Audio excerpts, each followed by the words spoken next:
actually show up on YouTube, but YouTube says it's now streaming. I wish that the chat that's on the live game would stay there after the game, because I've gone back and tried to see things and you can't. I agree. I haven't been notified yet. It says excellent connection, and it says it's been.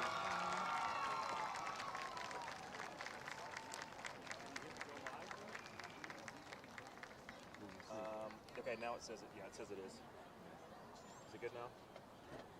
Watch live now. Do what? Watch live now. Another round of applause for the Bearden High School Marching Band.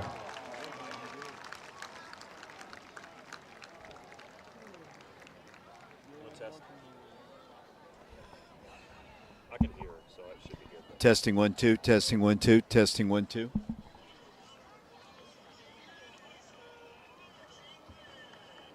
TSSAA believes that athletes should be competitive, sportsmanlike, and excel academically. We believe that students in the stands should have fun, but not take the focus away from the game. We believe coaches should act as teachers, helping student athletes develop while still keeping high school sports in perspective. We believe that parents should always be positive role models and be supportive of their child's decisions.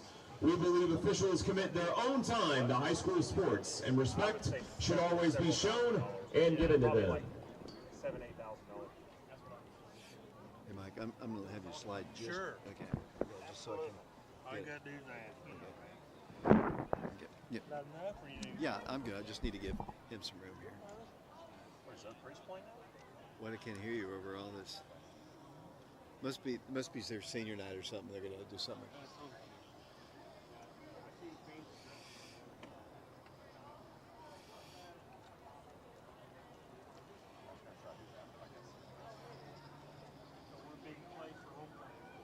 You hear it pretty good? I'm going to go with Pretty 94.7. good sign. It's. Yo, I'm still hungry.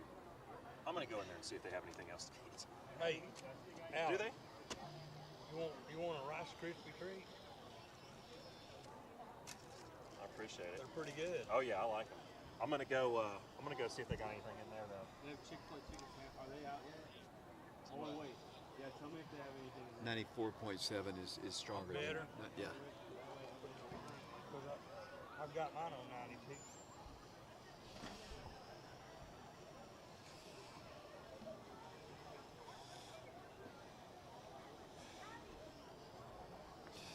I'm going to come back and wrap it up with the head coach of the Wildcats. We'll be back with Coach The Summit Medical Group was voted the best That's family up. practice in internal medicine in 2023. We do walk-in, same-day appointments.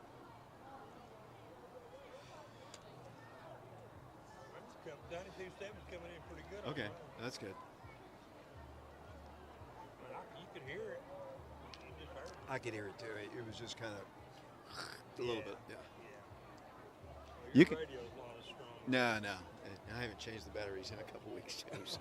I've got some batteries if you need them. They're still working, but. Yeah, I listened to the Vols game on this thing too.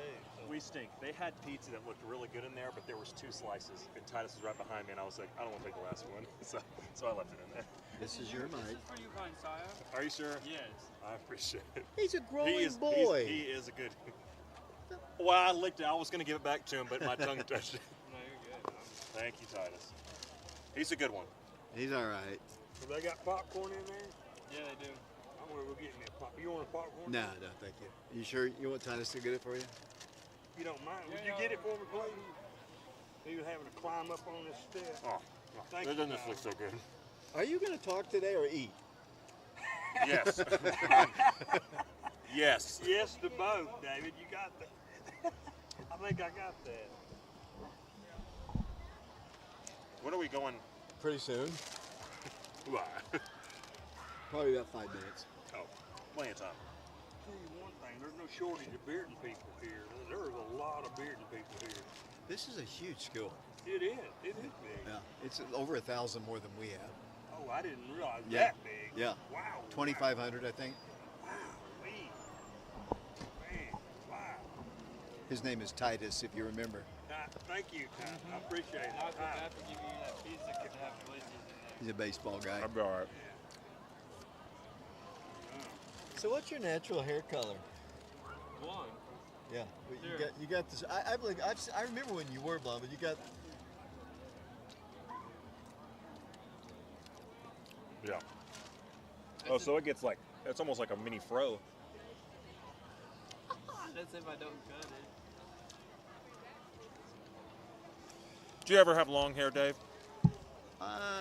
Yeah. The shaggy 70s look? In high school, I it probably was should've done over that. my ears. It was probably on my collar. Oh, wow. Yeah. I'm ready to cut it though. I'm good. You've never had a beard, though, right? No. Ever in your life? I've never gone 3 days without shaving. Well, how? Why? Why should You never just get curious? Oh, yeah. No. When I was in high school, I'd just play around with it. I mean, it looked terrible, but I have pictures.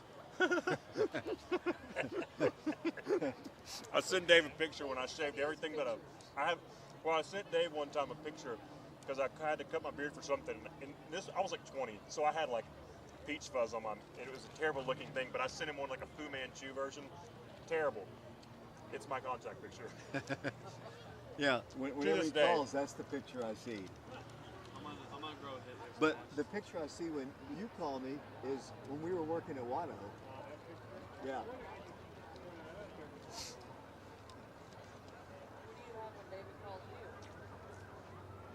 I just hope our camera guys are in the right spot.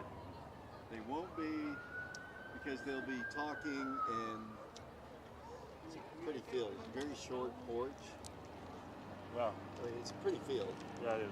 I was noticing actually how good the field looks for this time of year. Yeah.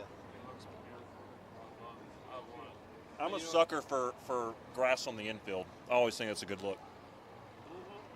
Well, they put turf on our home plate area and our mound now. I haven't seen it, but I heard y'all talking about that. For ours, Yeah. sucks. That turf sucks. Yeah, it looks like it. Really? It looks like it. It didn't look like it was installed real well. And I know it looked like on the mound, I know he put that mat down for whatever reason. Yeah. I went and watched him play baseball the other day. He got a double. Does the field stink? Yeah. I mean, is it fixable, or is it just that's how it is? I mean, And it's David, whenever you have a bad ball, like if you spike a ball, yeah. it's gonna bounce. Like it's You don't know. Testing, Yeah. testing.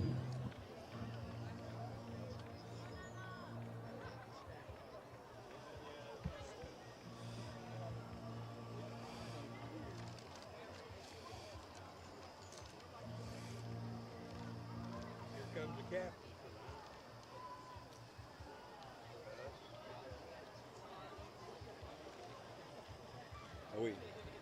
We need to watch it, make sure it doesn't freeze and stuff.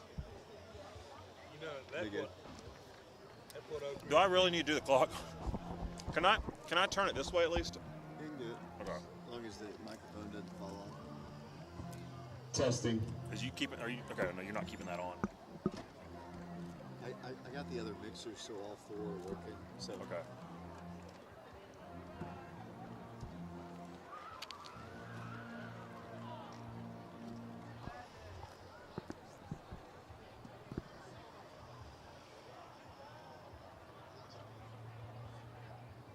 how many people are watching? 45. We got a good connection. Excellent. And there's the tower right there, so we better. No, it's right there. Even closer. We're 3 minutes away, just in time for the national anthem.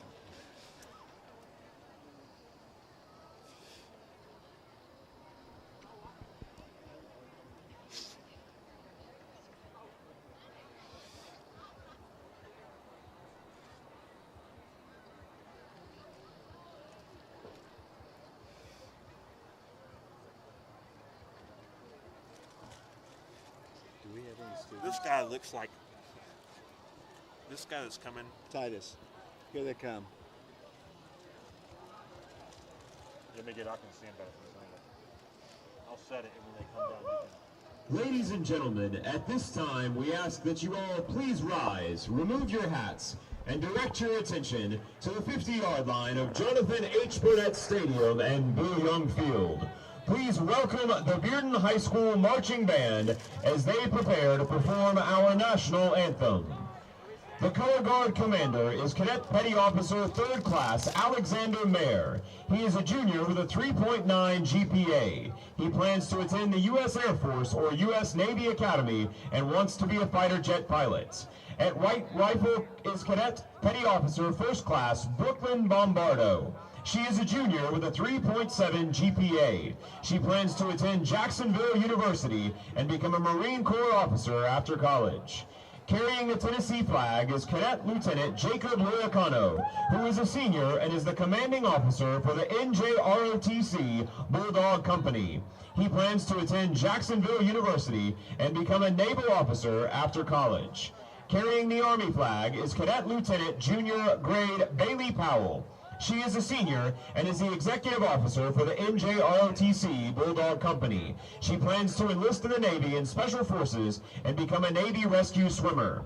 Carrying the Marine Corps flag is Cadet Petty Officer 1st Class. And welcome once Kira again Ober, to who is Bearden a High senior. School, getting She set for plans this to big ball attend game between the Jacksonville Oak Ridge High School University Wildcats and become a Marine and the Corps Bearden Judge Bulldogs. Advocate The Officer after Bearden band college. is out on the Carrying field. the We're Navy about to flag have our is Cadet national Petty anthem being Officer played 1st here. Class So Wildcats and the Iverson, Bearden Bulldogs, we're on who is a FM senior and is the 92.7, operations FM officer for 94.7. the We're also NJROTC streaming the game Bulldog live Company. on our He YouTube channel, plans to Prep attend Radio. Jackson University in We're going to Philadelphia probably need to take and become another a break nuclear here because submarine we are officer about in to the have United States the Navy. national anthem. Carrying I'll send it the back Coast to Guard Brian flag Bennett. is It's Oak Cadet Ridge and Petty Bearden. Officer Stay with 1st us. Class We'll be back Emma with the Stepner. kickoff of this She is ball a game sophomore following with a this 3.0 3-minute GPA. timeout.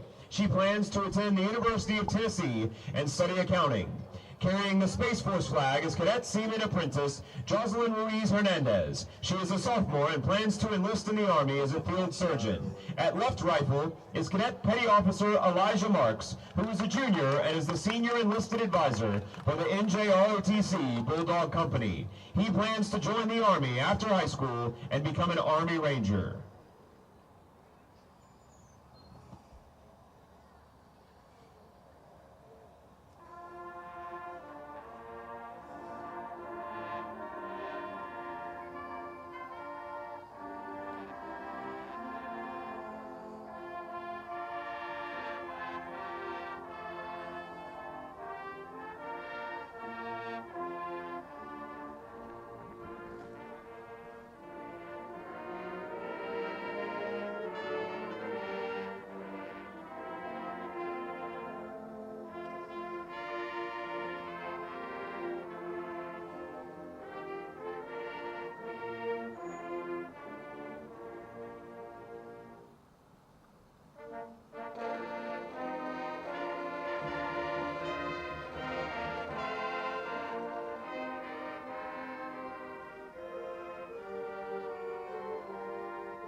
And now, ladies and gentlemen, we ask that you please remain standing and join us in song as our band performs the Bearden High School Alma Mater.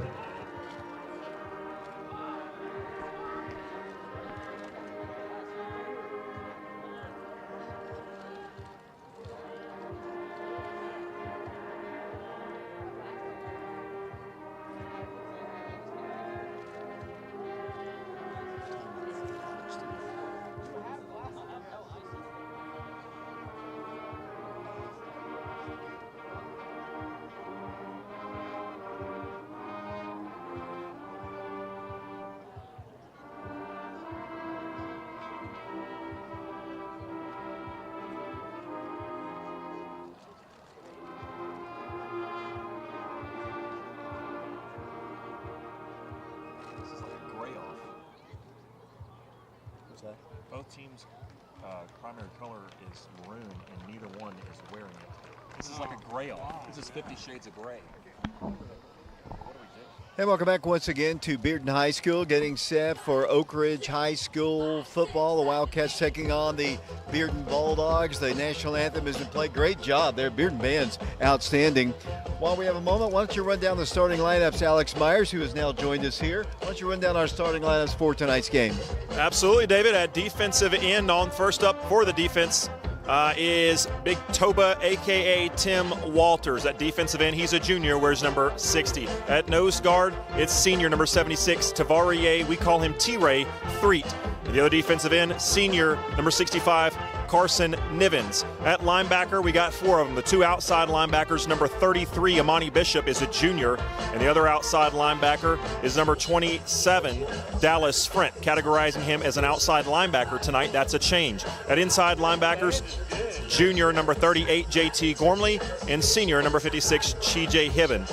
In the defensive backfield, 2 corners, number 7, junior cornerback Anthony Angel, and junior cornerback number 10, Quivez Williams. The 2 safeties, number 6, junior Tyree Porter, and junior number 4, Wayne Gibson. Special teams, Eli Pearson will be your punter. He will be your kicker as well. Adam Washington will hold, and TJ Hibben will snap. On offense, at quarterback, number 1, junior Blaine Stansberry. At running back, number 8, Demillion Porter, a sophomore. Also at running back, Wildcats doing something different tonight, as they will, 3 of their top receivers are down this week after getting hurt last week. So they will kind of be running a 2-back system. So the second running back will be senior, number 24, Rush Douglas. He's been coming on strong of late. At wideout, number 7, junior Anthony Angel. He's a 2-way player. And number 11, junior wide receiver, an experienced one, Adam Washington. At tight end, number 3, sophomore Malik Howard. And then left to right up front, number 77, junior tackle Jared Bradford. At left guard, number 74, junior Elijah Young. At center, senior, number 56, TJ Hibben. At right guard, senior, number 69, Malachi Bonner. And number 62, the right tackle, is senior Ethan Eubanks. You know what? The Bearden Band is putting on a show right now. I mean, as their team ran out on the field, they were playing. Roll Wildcats Roll was playing on our side. It was a lot of music while you were doing the starting lineups, but man, Bearden's band is, our band is good, but Bearden's band is really, really good. Yeah, and they've really kind of, most bands play music and that's their show. They are truly performative as they're out there. I mean, they're dancing, they're playing, they've got, music coming out of speakers, playing along to it, top 100 type pop music. And so, like you said, it was kind of almost interactive as their team was running out, and to be honest with you, quite distracting as I was trying to read. Well, let's talk about what you said a moment ago. The Wildcats last week just had some catastrophic injuries. I mean, Will Presley, who has been 60% really of our offense this year with all the receiving yards. I mean, he was approaching record numbers of receiving yards, and he's out for the year with a broken collarbone. Jarrell Jimerson, our second leading receiver, broken ankle. He is out for the rest of the year. Justice West, who is coming along and really was, they were going to increase his role as the season progressed. He has a separated shoulder, so he is out for the year. And, the coaches had to go back to work on Sunday to try to figure out, okay, we've lost Will, we've lost Jarrell, we've lost Justice. What do we do? And, what they've come up with is we're going to see probably a lot more running than we have, and behind which is arguably the strength of our team, the offensive line. And they'll still throw the ball, but they've got some really young receivers, as we'll talk about during the course of the game. And to me, as far as the passing game goes, I look at a guy like Malik Howard, specifically off a play-action pass, the run fakes after you establish that running game, with the defense keying in on it. No doubt they're going to bring 7-8 guys in the box to try to stop that. So it's those play actions, those rare plays where you do decide to pass that you've got to convert on, and I think Malik Howard would be a perfect kind of big-time target across the middle on those plays. A guy like Adam Washington and Anthony Angel in increased roles, they're going to have to step up. And for those Braden Sharp, and for those who aren't aware, may not have just go and looking at the stats, Justice West has not been one of their leading receivers. However, after not really playing until about 5 games into this season, David, even with Will Presley out there, as good as Will is, Justice may be the best pure athlete on this team. So his role was certainly increasing, and if he would have been healthy, he would have probably slid into that number 1 wide receiver slot. You know, and Adam Washington has started every ball game, but hasn't been targeted that many times. I would guess that we're going to see number 11 catch a few passes. As the Wildcats have won the toss, they have deferred to the second half. It'll be Eli Pearson to kick things off for the Wildcats. Titus Fetters is up here doing our camera work. Mike Sheehan is with us as well. As here's a little pop-up kick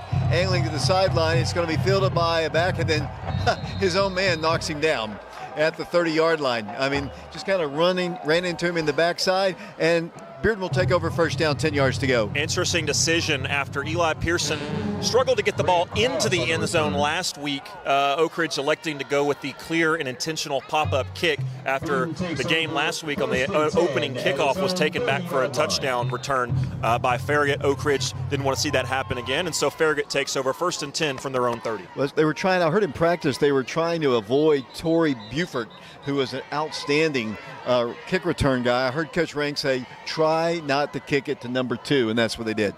And their running back is looks like Wayne Gibson's, I don't know if he's got an equipment issue. He's going to have to go out for a play. So in will come, I believe that's a freshman, a really good-looking young player for Oak Ridge. That is Zayden Williams, just a freshman. Talking about in pregame how big he is for a freshman. Yeah, they've got some size on that freshman team. First down, 10 yards to go. Quarterback rolls to his right, dumps it in the flats, wide open, 35. And then Anthony Angel makes a stop at the 45, a gain of 15 on the play. It's a first down. Drew Parrott is the quarterback. He has not been the starter this season, but he has started the 2 previous years against the Wildcats. Yeah, I was like, I know that name. That's a very familiar name. And speaking of Buford, Torrey Buford, the junior, just 5'6" with the receiver on the reception.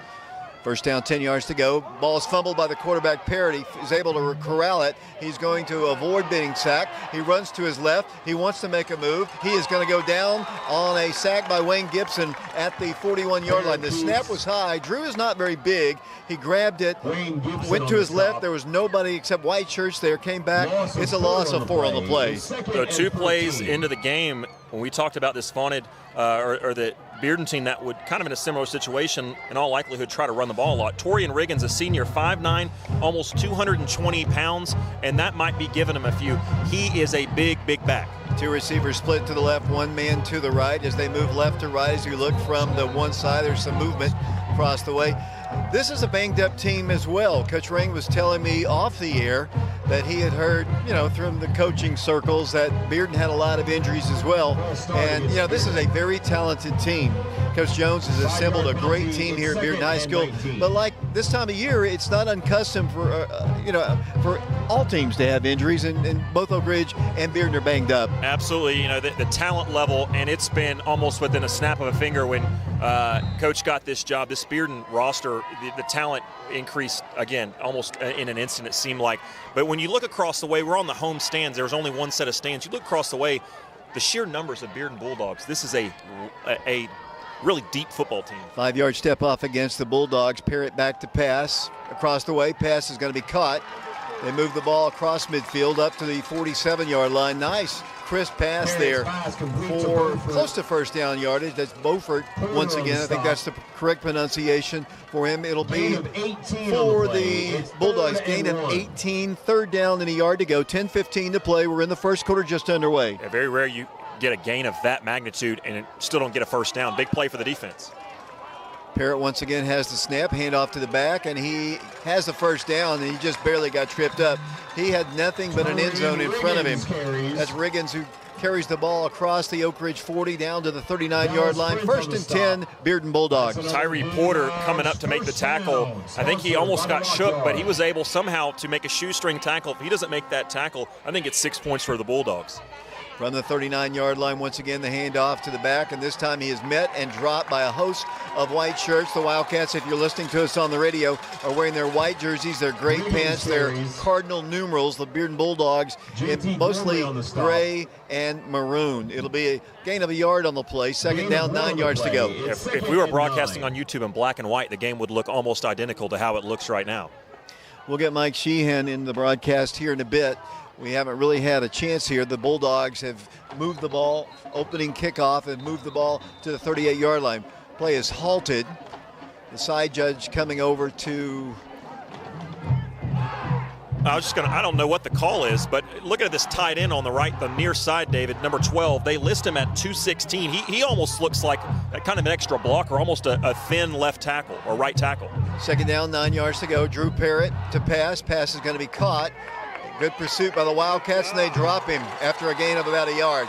Wildcats were all over that play. Good defensive play by Oak Ridge. Really good, and that's 2 plays in a row, David, where the defense has not tackled him with one guy. It's been 2, 3, 4 white jerseys around the football. A great initial defense. I think it was Quivez Williams, but saw Caden Stewart, Dallas Friend, amongst several other Wildcats in there to make sure he didn't slip away to bring up second and long. No, it's actually third down, 7 yards to go. 8:35 to play here in the first quarter of a scoreless ball game, live from Bearden High School, right off of Kingston Pike. Ball is at the 36-yard line. Drew Parrott to pass. Has all day. There's holding. Parrott's going to run it. He's going to cut inside and he's going to move the ball what appears to be now a first down, but I believe we're going to have a hold on the Bearden Bulldogs. We'll check the flag. Yeah, I think based off where the official was at when he threw that, he's looking right down that line. And, yep, that is indeed good call by you, David. And that's a holding, so it'll bring up third and very, very long. It'll probably be, what, third and about 15, 16? 17. Right. 17. As they're backing up, and so they're penalized. They've been penalized a couple times on this drive. They were able to overcome it the last time. It is a hold against the Bulldogs. It'll still be third down and long. Just underway. Appreciate everybody listening to our broadcast. David Urbanowitz, along with Caleb Riker, Grayson Brown, and who am I forgetting? And Riley Willis doing camera work for us. Titus is upstairs. Mark and Shauna Hayes are here. Mark is going to be doing our stats at halftime, and Mike Sheehan's here as well. My name is David Cleary, along with Alex Myers. It is third down, 17 yards to go. They need to get to the 29-yard line. The Wildcats showing blitz on Parrott. Here comes Tajay. Here comes the pass down the way. Well overthrown, incomplete. It's fourth down, facing the Bearden Bulldogs. As I mentioned, Parrott has started 2 different ball games against Oak Ridge. The last time we were here, he started in a very close ball game. He started last year's ball game. They got a transfer, I believe, from Mississippi, that came here. He's banged up. That's why Parrott's back in the starting lineup. His dad, incidentally, is the head basketball coach here. Okay, yeah, and one of the best coaches around, at least for me personally, is one of the most well-respected. He obviously coached Green as well, 2 of the most respected basketball coaches around this area. Bearden to punt. Here it is. It's short. Let's see where it's going to bounce. They say get away from it, and it's going to take a good Bearden bounce. It's going to roll and be downed at around the 7-yard line. Let's bring Mike Sheehan in for the first time today. Wildcats bent a little bit, but they forced a punt. Yeah, I thought they did a good job defensively, except a couple of little passes. I mean, Bearden's really got a crisp offense, and they hit the wide-open receiver. And then Oak Ridge has done a better job tackling so far to start this game, and I hope it continues that way as they held them and made them punt, and then it took a good bounce down to the 7. So they're going to start in a hole, David. Let's check out this new offense here as the Wildcats come onto the field with the junior quarterback, Blaine Stansberry, Rush Douglas, Demillion Porter in the backfield. They'll start this drive at their own 7-yard line, facing Kingston Pike, and whistles are blowing all of a sudden. The play clock was down to 6. And it looks like we're going to have a substitution, another equipment issue, this time for the Bulldogs. So they have to substitute a player, and that's one of the crews that likes that equipment issues. Well, it resets the play clock for Oak Ridge, so it doesn't hurt them. First down, 10 yards to go. The Wildcats come in motion. Handoff goes to Demillion Porter. Demillion didn't get much of a push, tried to get outside, and he's going to lose about a yard. He just didn't find a hole. And then as he tried to cut to the outside, there was nothing there. No, there really wasn't. Talk about, Mike said it really well. Oak Ridge is kind of backed up in a hole here through no fault of their own. Just great punting and field position. Field position is going to be bigger maybe in this game, David, than it has been all year because of the style of play these 2 teams are going to do. Whistle blows. We're going to have some movement on the line. It's going to be one of those games, ladies and gentlemen. Looks like they're going to call everything. They're going to call offsides against Bearden, though. Well, and going back to what I was saying in that previous statement, it's one thing if you've got a Will Presley, if you've got a Jarrell Jimerson, and you think, maybe we can hit a quick strike and break it and take it 70, 80 yards, as Oak Ridge has done at times. Oak Ridge hasn't broken 70, 80-yard touchdown runs, and that's, so you're going to have to kind of move the ball downfield, and defenses are going to have time to play with that. Second down, 6 yards to go. Here's the handoff to Porter this time. He gets back to the line of scrimmage and might have gained a yard. It'll be third down, about 3 yards to go. They need to get the ball to the 17-yard line for a first. 7:11 to play. We're in the first period. The Wildcats, without Will Presley, as I mentioned, about 60% of the offense. Passing down here, or they give it to DeMillion? I actually really like the play action right here. And again, I think this has the potential to be a game where Malik Howard has his best numbers of the year. I think I'd like to see a play action right here. Third down, it's a long 3 to go for a first. The ball at the Oak Ridge 13-yard line. As I mentioned, they're moving towards Kingston Pike. Got a beautiful view of Kingston Pike from up here. Yeah. We have a good turnout of Oak Ridge fans. The band is in uniform. They're going to be performing at halftime. Blaine Stansbury, third down, 4 yards to go. Howard comes in motion. He's in a slot to the left. The Wildcats are going to run behind those guys, cutting across the 10 to the 15. That's a 10 bank of Oak Ridge first down. They used some motion. They got all those guys moving to the left, and they blocked for a first down. Yeah, great play design right there. Pretty good blocking on the outside, and DeMillion Porter just does the rest, puts the ball in his hands and gets to the outside and cuts it upfield, knowing exactly where he had to get to for that first down. I've told people all week this is going to be a short ball game because the Wildcats are going to run the ball a lot. Yeah, and that's I talked to Jared Baffert after one of our post-game interviews, and he kind of admitted, those us big guys up front, we much prefer to run block and kind of be more physical than we do pass block and kind of be more tentative. Ball's at the 21-yard line, first down, 10 yards to go. Backfield split, handoff once again, Rush Douglas, 20, 25, Rush Douglas, big run.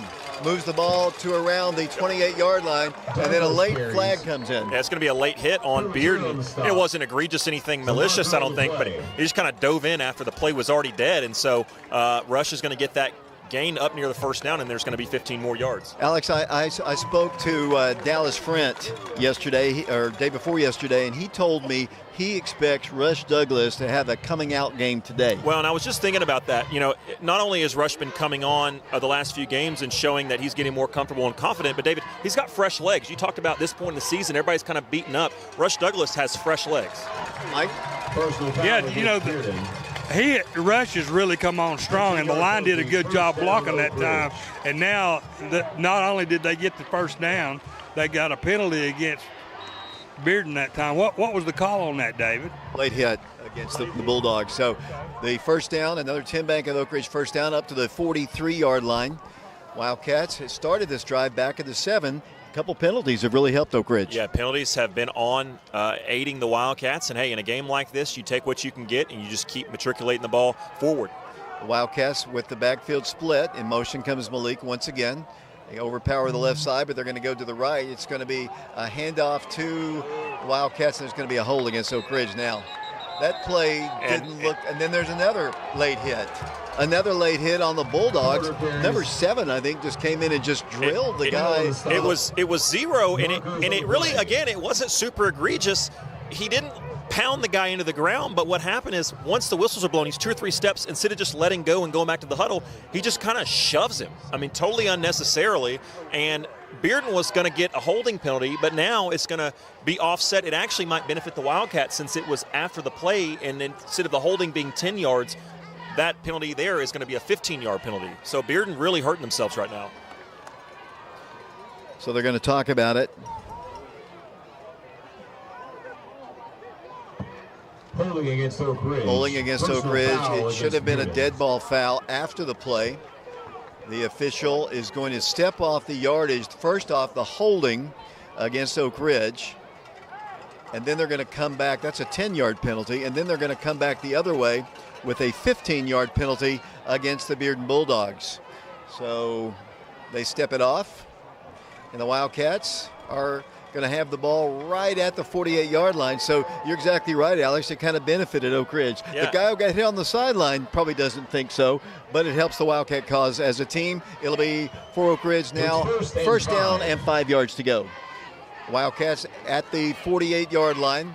moving right to left as we look down from the only side. The Wildcats split out a receiver far to the right. Wildcats with a full house backfield, including a slot man. They line up on the left side. They're going to hand it off to Rush once again. Rush 50. Rush moves the ball to the 48-yard line. I'm telling you, Rush Douglas is going to be a force to be reckoned with. You know, everyone keying on Demillion Porter. And this has got to be, this is a formation that the Bearden Bulldogs have not seen all year. Yeah, not much of it all, at least, and especially not really with Rush Douglas and Demillion Porter. Now, maybe a guy like Jermichael Howard, maybe 1 or 2 snaps in this sort of formation, but definitely a different look. And, you know, it's not just slightly different. This is a totally different way of playing football. Power, power, power versus airing it out like Oak Ridge has so successfully all year. 2nd down and 2 yards to go. I like the split backfield with him. It'll be Demillion this time. Demillion's got a 10-back of Oak Ridge first down in Bearden territory to the 45-yard line. 1st and 10 Wildcats. You know, this is the type of football, this evokes the name Bruce Lucier. Would love this type of football game, if I'm not mistaken. I don't know Bruce personally, but that's who I grew up watching with the Corey Bookers, the Spencer Goldmeyer, where it was toss left, toss right, fullback up the middle. Joe Gaddis, too, both of them. I see Coach Gaddis down on the sideline. He's probably loving it, Mike. I'd say he is. The way things are going now for the Cats in a positive manner, we've got the ball in Bearden Bulldog territory now, David. At the 45-yard line, 1st and 10, 3rd first down, I believe, on this drive. The Wildcats split out a single man to the left side. The Wildcats with that full house backfield. Power formation once again for Blaine Stansberry. Wildcats yet to throw a pass. Here's Demillion running the ball. He moves the ball to the 42-yard line. And the clock is just moving. I mean, I told you this is going to be a quick game. The Wildcats dominating the time of possession. They got to get points, though. They do. And it's all about finishing the drive. It's one thing to go 60, 70 yards, but to really go that full 90 and score, that's a big deal. Now, 2 things that I think are going to be open at some point in this game, whether they do this drive, whether they wait, but I think it's coming, is Blaine Stansberry keeping that ball, maybe only 2 or 3 times all game, but it's coming because everybody's going to key on the running backs. And the other thing is the play action. One thing the Wildcats we haven't seen him do is huddle. And Coach Rang and Coach Branson, Blaine comes over and talks to them on the sideline. Here they come, 2nd down, 7 yards to go. 1 receiver, man comes in motion, and that's going to be Stansberry running. Stansberry is tackled at the 37-yard line, about 1.5 yards short of a first down. That was a play call for Blaine the whole way, almost a first down. Yeah, and you had kind of 2 sets of eye candy there. The first one was Rush Douglas coming on a little flare, almost a little swing route out of the backfield. So you got the linebackers looking right, and then they start looking left because you fake the handoff to Demillion Porter going the opposite way. The only place they're not looking is right up the middle, and that's exactly where Blaine took that. You know, they're running the ball so much, they're going to put Bearden in a lull here, and we're going to pop a big pass here very shortly. 3rd down, a short 2 to go. Blaine once again is going to hand it off to Demillion. There's a big hole. He's got the first down right at the 35-yard line. Pushed back, but his forward progress, to me, is right at the sticks. Actually, they're going to say, well, that's right, it's close. They haven't signaled first down, but it is close. His forward progress was up to the 35, so they're only going to give him 1 yard on the play. It'll be 4th and 1 yard to go. I thought they were going to spot him about a foot short, which I didn't think was that bad of a call. He's a little over 1 yard short, and so with Oak Ridge running the ball the way they have, I think this is the right decision on the plus side of the field down at the Bearden Bulldog 32, needing to get to the 30. Go for it. 4th down, 1 yard to go. They need to get, as Alex said, to the 35-yard line. Wildcats down to 2:08 to play in the first quarter. We have a scoreless game. The Wildcat defense forced them to punt. Looks like Blaine might want to call a timeout, and they do. We'll take it ourselves. 0-0 our score. We're at Bearden High School. My name is David Clary. We'll be back to Bearden in 60 seconds. Blue Cross Blue Shield of Tennessee is proud to support high school athletics and the TSSAA. Whether it's playing sports or taking the stairs instead of the elevator, you are never too young or old to move toward a healthy future.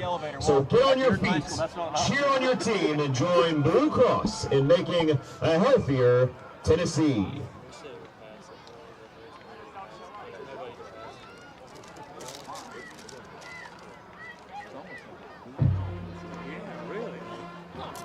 Taco Bell on the stick, speed up. And I like the way it's working. Yeah. I'm going to text over with Jerry. Too bad. Well, I can tell you one thing, David. People refer to this as backs, 1 tight end. I'm gonna figure it out.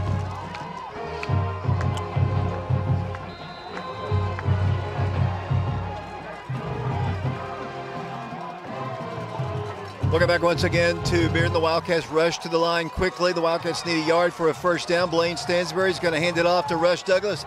He has the first down. There's another flag, though, goes down on from the side judge once again. I think it may just be a sideline warning.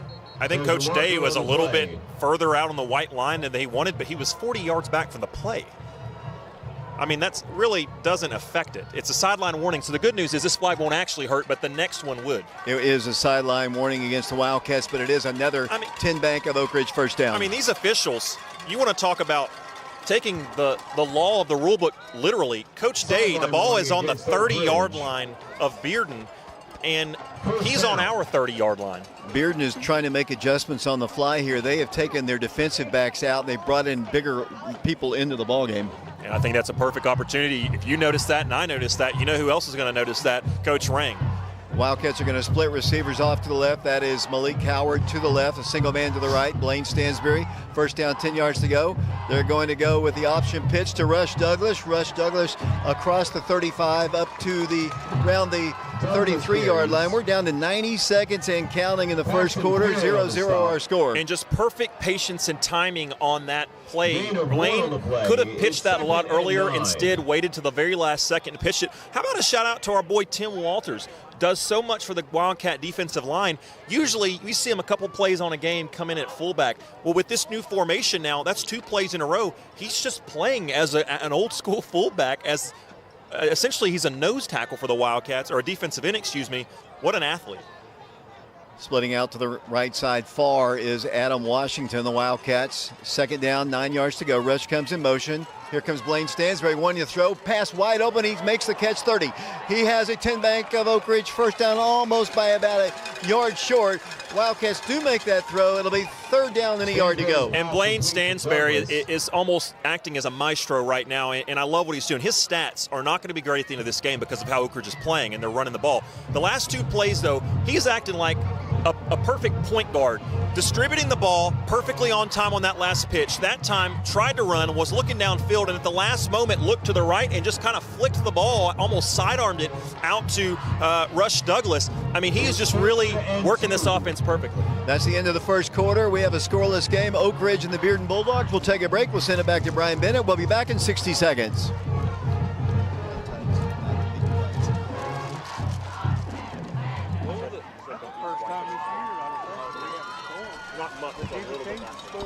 That's the end of the first quarter. The score, Bearden nothing, Oak Ridge nothing.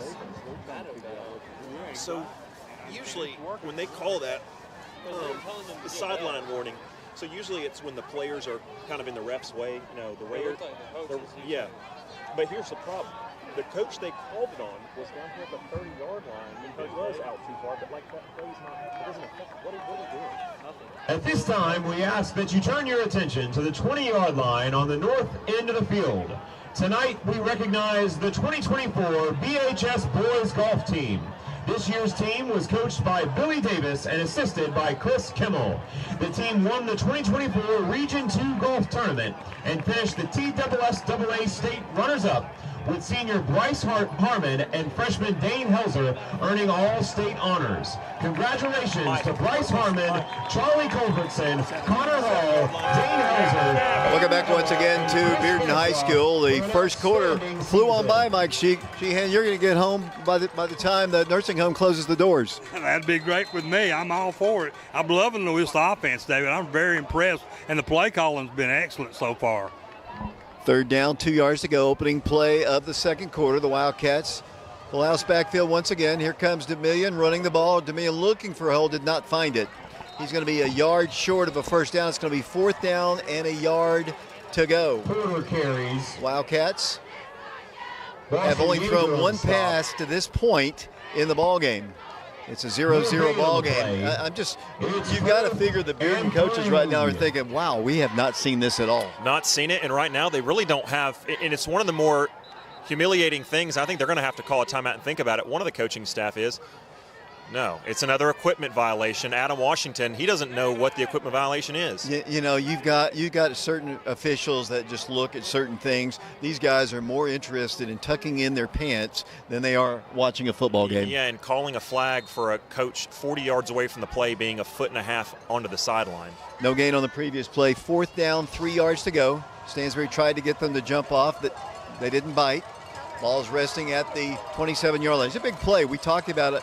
You have a long drive which started back at the 7-yard line. You've eaten up most of the clock. Play clock is down to 3. Now the Wildcats will call a timeout. We've got a lot of timeouts to get in, so I got to take one. We'll be back in 60 seconds. 60, that's gutsy.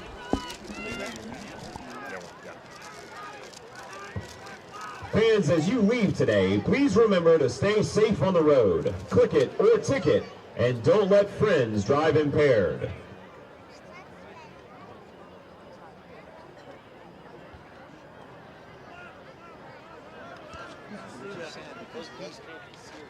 I don't know, that's just what I think.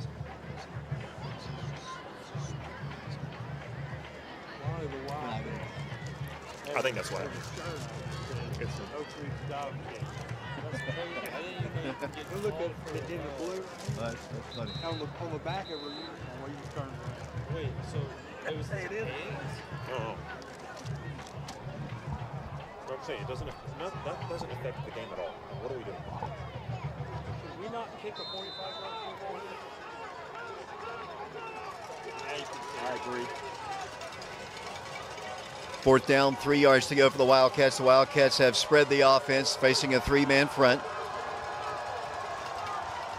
Blaine Stansbury to pass across the way. It's going to be caught for a 10 Bank of Oak Ridge first down. Malik Howard makes the catch at the 23-yard line. So the Wildcats went back to their base offense, and Malik makes the catch. 1st and 10 Wildcats. Well, I said earlier, I thought Malik Howard would have a chance to have his biggest game statistically of the year. I didn't think his first catch would come from 5 wide. I will say that. From the 22-yard line of the Bulldogs, this drive started all the way back at the 7-yard line. 10:53 to play and counting in the first half. Scoreless ball game. Wildcats have totally dominated the time of possession. Here's the handoff to Demillion Porter. Nothing. We're going to have a hold probably. It might be an illegal hands to the face on the offense because of Bearden. Not often you see a defensive player get their helmet ripped off, but that's what happened. You know, we'll see what happens when the officials come over, but these guys are calling everything. You know me and officials. I don't really pick on football officials as much as I do basketball officials. It is going to be a hold against the Wildcats. But the Bulldogs were able to overcome one long penalty, not a second. The Wildcats are going to have it first and very long now. They need to get the ball all the way to the 13-yard line. Yeah, and I almost wonder if Oak Ridge doesn't go back to that 5 wide passing, more conducive to passing formation. I don't think they are right now. Looks like they're going to keep it on 1st and 20. Well, no, they're going to go 4 wide, though. Anthony Angel, Malik Howard split to the right. The Wildcats have 2 receivers. Is that Tyree Porter to the left side? It's going to be Blaine running the option. Here's the pitch on the short side of the field again. Did that the other day, and this was not effective. There's just no room over there. Yeah, we did. We saw that a lot last week, multiple times, because you and I talked about it on the air. You're running that play to the short side of the field, and oftentimes the short side happened to be towards Oak Ridge's sideline. So I'm not sure what the thought is. If it's, hey, we want this coming towards us, or if it's intentional that they want to run it towards the short side of the field. I don't know. The only thing I can think of is if that pitch goes wide, you're closer to the sideline and it's a little bit safer. But like you said, there's just really no room to run. Hopefully it's not going to be a drive killer on first down. You got to get something positive on first down. It's no gain on the play. Yeah, and on second down, this is really for the first time all game an obvious passing situation here. Braden Sharp split to the far left, single man here to the right. It's going to be Blaine to pass. Has time across the way. Pass is caught. And a horse collar tackle at around the 27-yard line. Short gain of only about 6 or 7 yards. It'll be 3rd down and 16 yards to go for a first. And Blaine, again, his stats aren't going to be, it's not going to make your eyes pop at the end of the night, but he is playing really fabulous football. He had a man closing in on him and kind of just had to contort his body and kind of throw it behind the defender. Beautiful job delivering a very catchable ball to Malik. Sharp's going to be receiver to the left. Adam Washington far to the right on the near sideline. looking for the play. The Wildcats taking time off the clock. We're down to 9 minutes to play in the first half. 3rd and 15. I'm not trying to get all 15. I just want to get in field goal range right here. Blaine Stansberry, the junior quarterback. Rush Douglas and DeMillion Porter in the backfield. Blaine to pass. Goes across the way. End zone pass. Oh, what a catch! Yeah. It's a first down! What a beautiful, beautiful catch! And the Wildcats have it. First down, goal to go. The line of scrimmage will be the 4-yard line. Malik Howard on the catch. Great protection. That's a long developing play. He needed 3-4 seconds back in the pocket before he threw that ball. Started up front. Great protection. Great throw. Kurt placed it only where Malik, that big 6'3", 6'4 frame, could catch it. And Malik, with the hand in his face, somehow gets that ball. And here comes Tim Walters in that power formation. 8:24 to play in the first half. Here's the handoff to the 3, to the 2, to the 1. 6 points for the Wildcats. Touchdown, Oak Ridge. 8 minutes, 17 seconds to play. The Wildcats, a 93-yard drive, which took a ton of time off the clock, and the Wildcats have a 6-0 lead over Bearden. What a drive. I mean, that is old school, smash mouth, stick your head in it, and rub it in football.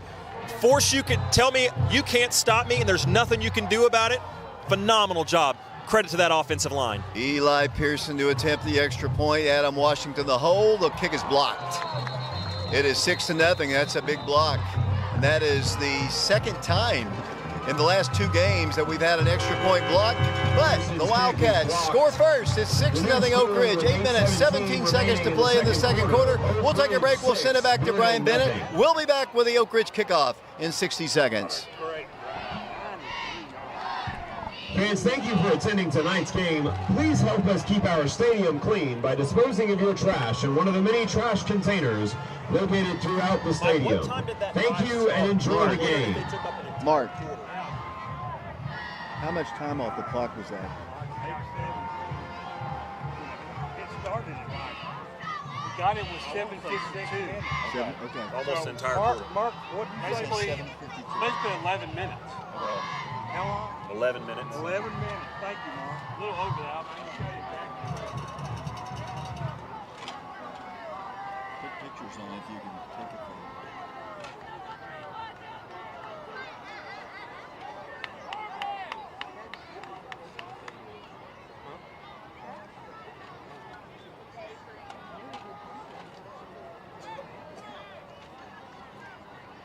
Wow, that was great. 11. So like 11 and a half minutes. Yeah, 11 and a half. Wow. Yeah, probably close to that, yeah. Welcome back to Bearden High School. The Wildcats getting set to kick off. 8:17 to play in the first half. 6-0 Wildcats. Missed extra point, blocked extra point. Ball just never really got much above the line. Here comes Eli's kick. It's a pop-up kick. It's going to be fielded at the 30, 35, to the 40, and finally tackled it around the 45-yard line. The ball came out of there, and who's got it? The Wildcats want to think they have it. No signal as of yet. Bearden says he was down, and I think he was, at the 44-yard line. It'll be 1st and 10.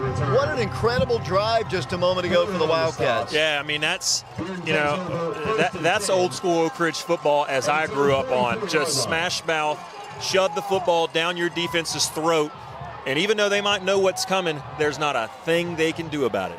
11-minute drive, maybe a little over 11 minutes. Yeah, and just, I mean, the defense has no excuse outside of maybe Tim Walters. These guys are rested and fresh. That's true. First down, 10 yards to go for the Bulldogs. Backfield split. They've got receivers left and right. Similar formation. Running back gets the handoff. That's number 2. He's trying to get wide. Here come the Wildcats. Down he goes. Way back behind the line of scrimmage. Was that Big Tim? It was Big Tim on Torrey Buford, who is the guy Coach Sprang said on that last return, who was telling you earlier in the week, I guess, that, hey, we don't want to kick the ball to this guy. He's one of their fastest players, I would assume, and he could not get the edge on Big Tim, who just wouldn't let him outrun him. Tim Walters, as big and strong as he is as a defensive end, he's played defensive tackle in the PAL, he gets him for an 8-yard loss. What an athlete. Back to the 37-yard line. Here comes Parrott's pass. Is going to be caught. And the Wildcats make the stop at around the 44-yard line. It'll be 3rd down and 8 yards to go for a first. Oak Ridge kind of playing soft coverage right there, knowing that you've got 2nd and 18. They don't want to give up anything major, so they kind of concede to giving up 6-7 yards. And after the catch, he turns and makes a play and gets, we'll call it 9. So it's 3rd and 9 here. Big play for the Cats defense. Ball is right. They nose the ball right at the Bearden 45-yard line. 7:04 to play in the first half. The Wildcats showing blitz. Here comes Parrott. He throws the pass in the flats. It's caught for a first down. Wildcats brought about everybody, and he makes the catch right at the 45-yard line of the Wildcats for a Bearden first down. Yeah, it's a dangerous player, so you don't want to let him go over the top. However, on 3rd and 9, you've got to know where the sticks are, and Oak Ridge is playing too soft coverage on that left side by the Bearden sideline. You got to know where the sticks are and be up on them a little bit closer. First down 10, as I mentioned, at the Oak Ridge 45. Hand off to the back. He's in the secondary, goes down across the 40 at around the 38 or 37-yard line. Big gain of about six yards or so. It'll be 2nd down. And if you're Bearden, obviously you want to get points here, but you don't want to do it too quickly because you don't want your defense going right back on the field. 6:35 to play. Gain of 7, 2nd and 3. Parrott to pass. Pass is caught. Good block. Drags to the outside, but a nice open field tackle by the Wildcats. Looks like Tyree Porter makes the tackle right at the 30-yard line, but that's another Bearden first down. What a contrast. They're moving the ball quickly up the field all the way to the 30 in just about a minute and a half. Yeah, they're really just changing the pace on Oak Ridge here. 3 receivers to the right, 3-man front for the Wildcats. Hand off to the back. Oh, massive hole. Wildcats do make the stop, though, at the 25-yard line. The Wildcats went with that wide splits for the 3-man. There was a monster truck that even Mike could have run through. Yeah, you're probably right about it. It was a big hole. It had to be a big hole. But, yeah, but he still didn't get a first down. Gain of 5 on the play. 2nd down, 5 yards to go. 3 receivers, paired to pass. Pass is caught out on the flats. And they have another first down. We might have a face mask against the Wildcats. Well, it's a fake. Move the ball inside the 20-yard line. Beaufort, once again, I think that's how they're pronouncing it. I think this is going to go against Bearden. I think it's going to be a hold on the edge. I think they were grabbing the corner that was trying to make that tackle. We'll see. There's 2 flags, but I think it's for the same infraction. Referee comes over, say personal foul, face mask against the Wildcats. Well, you all listen to me every once in a while. Well, I saw it. I was wrong. That's all right. You can be wrong every once in a while, but anybody who's listened to us knows I can be wrong every once in a while and quite frequently. So that's a dead ball foul. So they're going to step yardage, big yardage off against the Wildcats. Personal foul, face mask. And they'll put the ball down all the way down at just across the 9-yard line. So it'll be first down, goal to go. 5:55 to play in the second quarter. It'll be the Bearden Bulldogs heading towards their school, towards Kingston Pike, splitting 2 guys to the far left, 1 lone running back, 1 man to the right. Wildcats close the gap just a bit. Hand off to Beaufort. He's in the end zone. That's going to be a touchdown. Got popped pretty good at the line, but Wildcats closed up the formation and they just ran around it. Yeah, just a bad angle, unfortunately, by a linebacker for Oak Ridge. He shot in the gap and almost made the play, but he just kind of went too far inside too quickly, and just unfortunately one mistake but putting 1 foot at a bad angle, and that running back was gone. So interesting contrast, as you mentioned. Oak Ridge taking almost an entire quarter. Bearden goes down and scores in less than 3 minutes. And they can take the lead right here on the extra point. 5:37 to play. And they'll go for the lead, their first lead. The ball is down. The kick is way up into the air and good. 7-6. Bearden on top of the Oak Ridge Wildcats. We'll take a break. We'll send it back to Brian Bennett. We'll be back to Bearden in 60 seconds.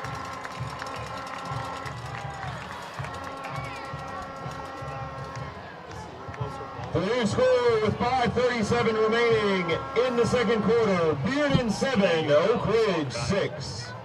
I want to say, anytime you see an extra point or anything where I was like, it's going to come down to that. That's going to come into effect somehow.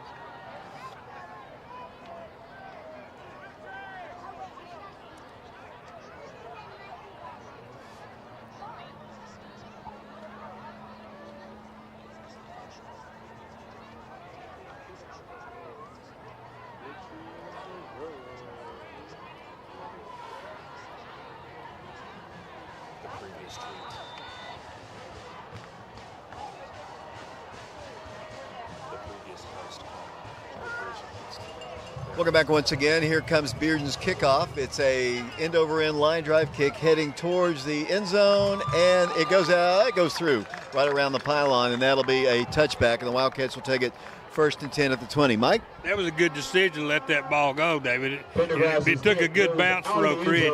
Thank goodness, so they'll get a touchback on it. But Oak Ridge is playing pretty good. You know, we've still got plenty of time to get down the field and burn a bunch of clock. I like the way this game's going so far. 5:37 to play in the first half. At halftime, we'll have the Laurel Lynn Green halftime show. We'll hope you'll stay tuned for that. Mike will have the scoring summary. It's kind of not a whole lot to talk about yet. 7-6 is the score. We'll also have Mark Hayes and Shauna Hayes statistics. We'll maybe listen to the Wild Band. They're playing to our right as we have we're sitting in the bleachers in this one-sided stadium. 1st and 10 Oak Ridge at the 20-yard line. Blaine Stansberry at quarterback. Wildcats with a slot man. The handoff goes to Rush Douglas. Rush comes back to the left, fumbles the football, almost caught it on a dead run, and I think probably we'll have another hold. This is a flag-happy crew for sure. There was a marker on the play. I'm guessing it was on the left side of the line where it came in, Alex. And they're talking about it at the line of scrimmage. Looks like the Wildcats are going to start backing off. It is a hold against Oak Ridge. 5:28 to play. Knox County officials, you know, each crew has their own ideas of what they like to call. These guys have called a lot of the uniform type issues. Look at that moon coming up over Knoxville across the way there. Is that what they call a harvest moon? That's exactly. It's when the moon is closest to the earth as it can possibly be, and it is absolutely bright, beautiful orange. I hope that's a sign for good things to come in about 24 hours, Mike. Go Big Orange? Is that what you're saying? Absolutely. Two receivers to the right. It is now 1st down, 20 yards to go for the Wildcats. Backed up again, starting at the 10 after a holding penalty. Stansberry, one lone running back, and he gets the call. That's DeMillion once again. He needs the block. He cuts across and goes out of bounds. They say at the 16 or 17-yard line. That was DeMillion Porter. Not a bad gain there. About, we'll call it 6 yards. It'll be 2nd down and 14. It gets a big chunk of that back. I mean, it's not everything, but it certainly gets a chunk of it back and makes this a little bit more manageable to where if you wanted to run the ball on 2nd down, I wouldn't, but it's not out of the question because it's not like you have quite a country mile to go anymore. The Wildcats won the toss. They'll get the ball first in the second half. So the Wildcats would love, Mike, to just run out the next 5 minutes of the first half. Yeah, I think they'd just be satisfied to run the clock out, but I'd like to see them get in the end zone personally. 2nd down, a long 3 to go for a first. Blaine's going to drop back to pass. He's in a lot of trouble. Got to get rid of it. Throws across the way. Pass is caught for a 10 bank of Oak Ridge. It's close to it. It's about a yard short. The catch is made by Adam Washington. The junior makes the catch. Good job by Blaine. He looked, he didn't see, and he saw Adam cutting across and nailed him. I'm telling you, David, statistics be darned. This is one of the more,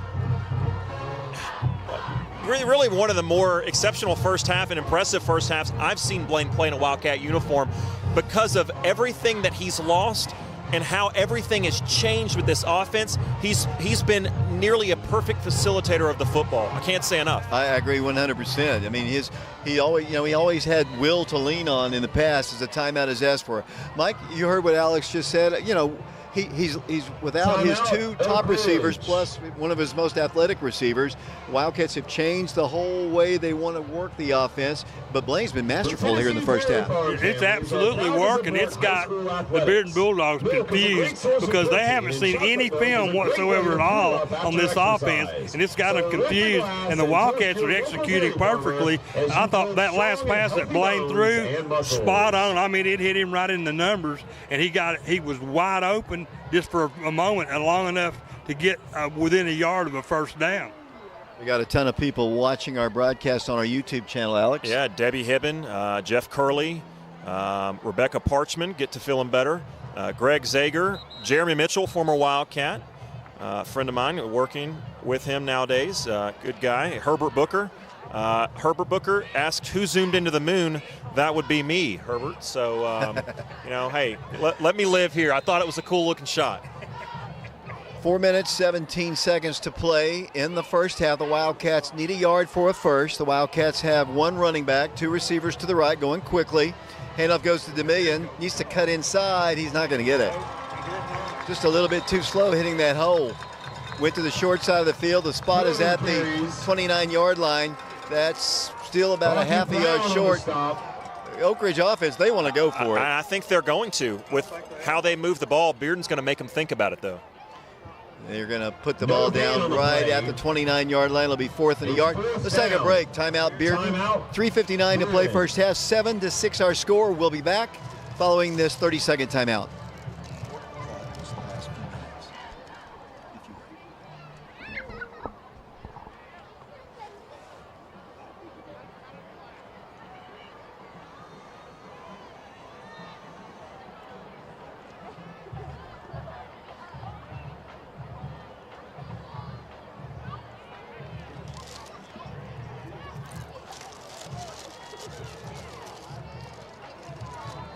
Wow, we've got somebody watching from Honduras. Thanks, Brad Linderman. Yeah, just to be one of my camera guys.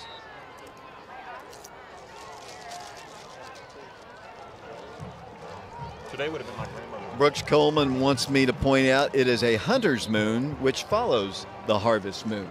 So we always appreciate people talking. As the Wildcats going for it on 4th down, they've got it, and a big run for the Wildcats. DeMillion Porter across the 40, up to the 43-yard line. 1st and 10 Wildcats. Gutsy call by Coach Derek Rain. Absolutely. Well, they really drove them back that time. That offensive line is exerting themselves right now. They opened a big hole. If it wasn't for the defensive backs, he would have gone on for a touchdown. One of the better runs of the night for DeMillion Porter.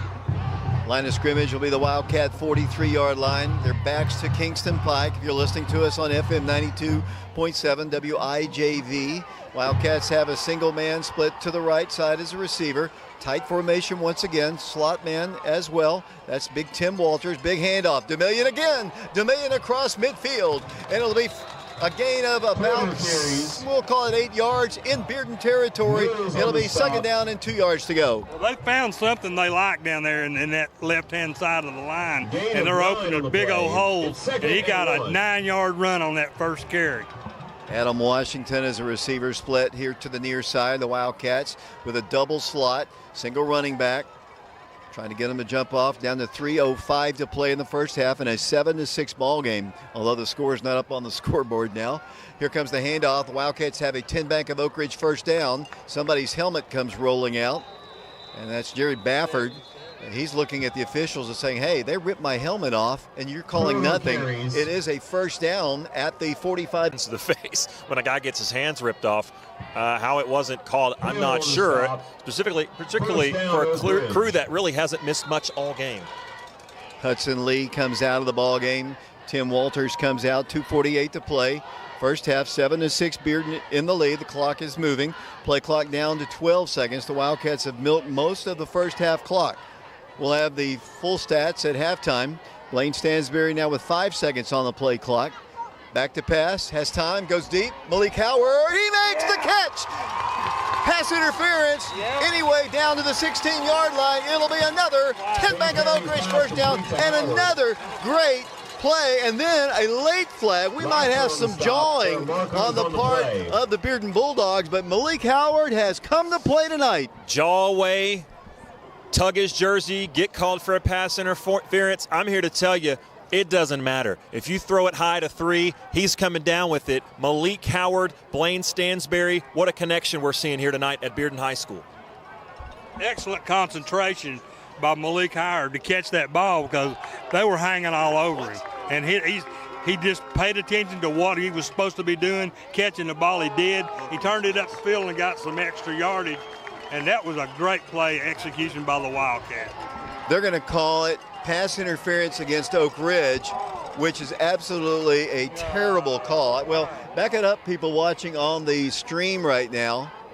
Coach Rang doesn't believe it. He's still arguing the point with the Knoxville official.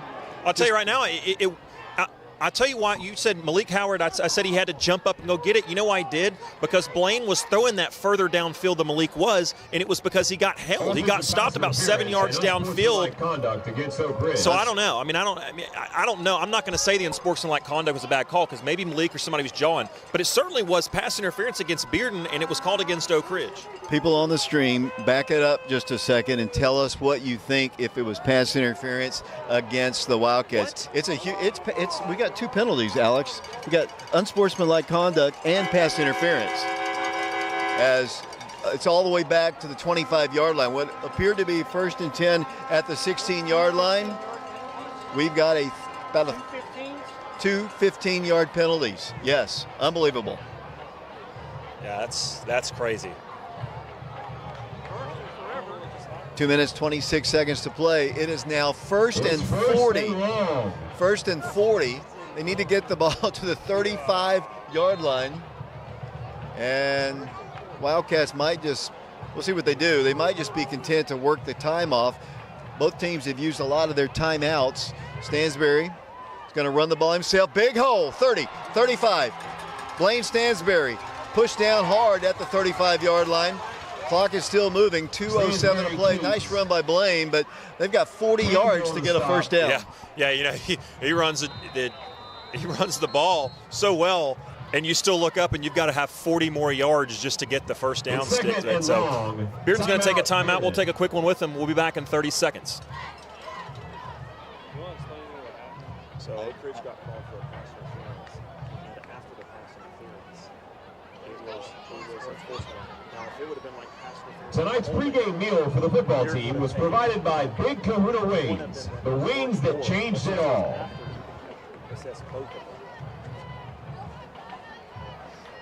They might have a restroom in there. They don't. I asked earlier.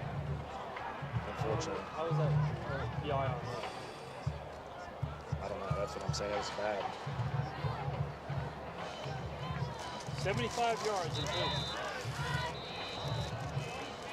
75 yards of penalties.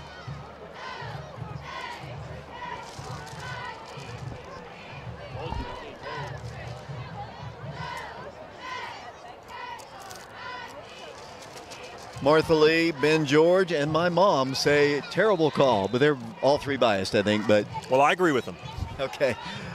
2nd down, 28 yards to go, 1:59 to play in the first half of a 7-6 ball game. Blaine's going to hand it out. No, he's going to throw it to Wildcat Malik Howard, out of bounds.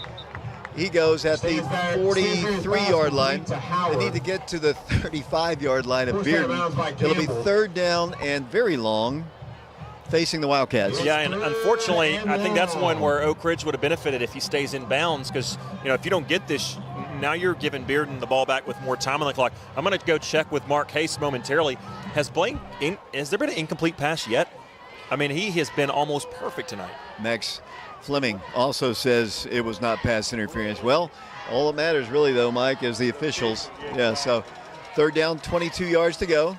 Here comes the misdirection play to Demillion Porter. Demillion is going to get the ball to the 45-yard line. Bearden will probably call a timeout here. Wildcats, once they got behind the chains, there was nothing they could do.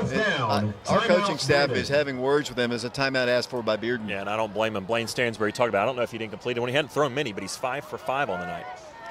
You know, that pass, I mean, he's had 2 really nice catches by Malik Howard. I hope our ground camera guys, I'm not holding my breath on this one, got a close-up shot of that, but that was just a phenomenal. We've had 2 very phenomenal catches by Malik Howard, one that counted and the other one obviously wiped off by the penalty. I mean, I'm telling you, if they did, I want you to go back and watch it.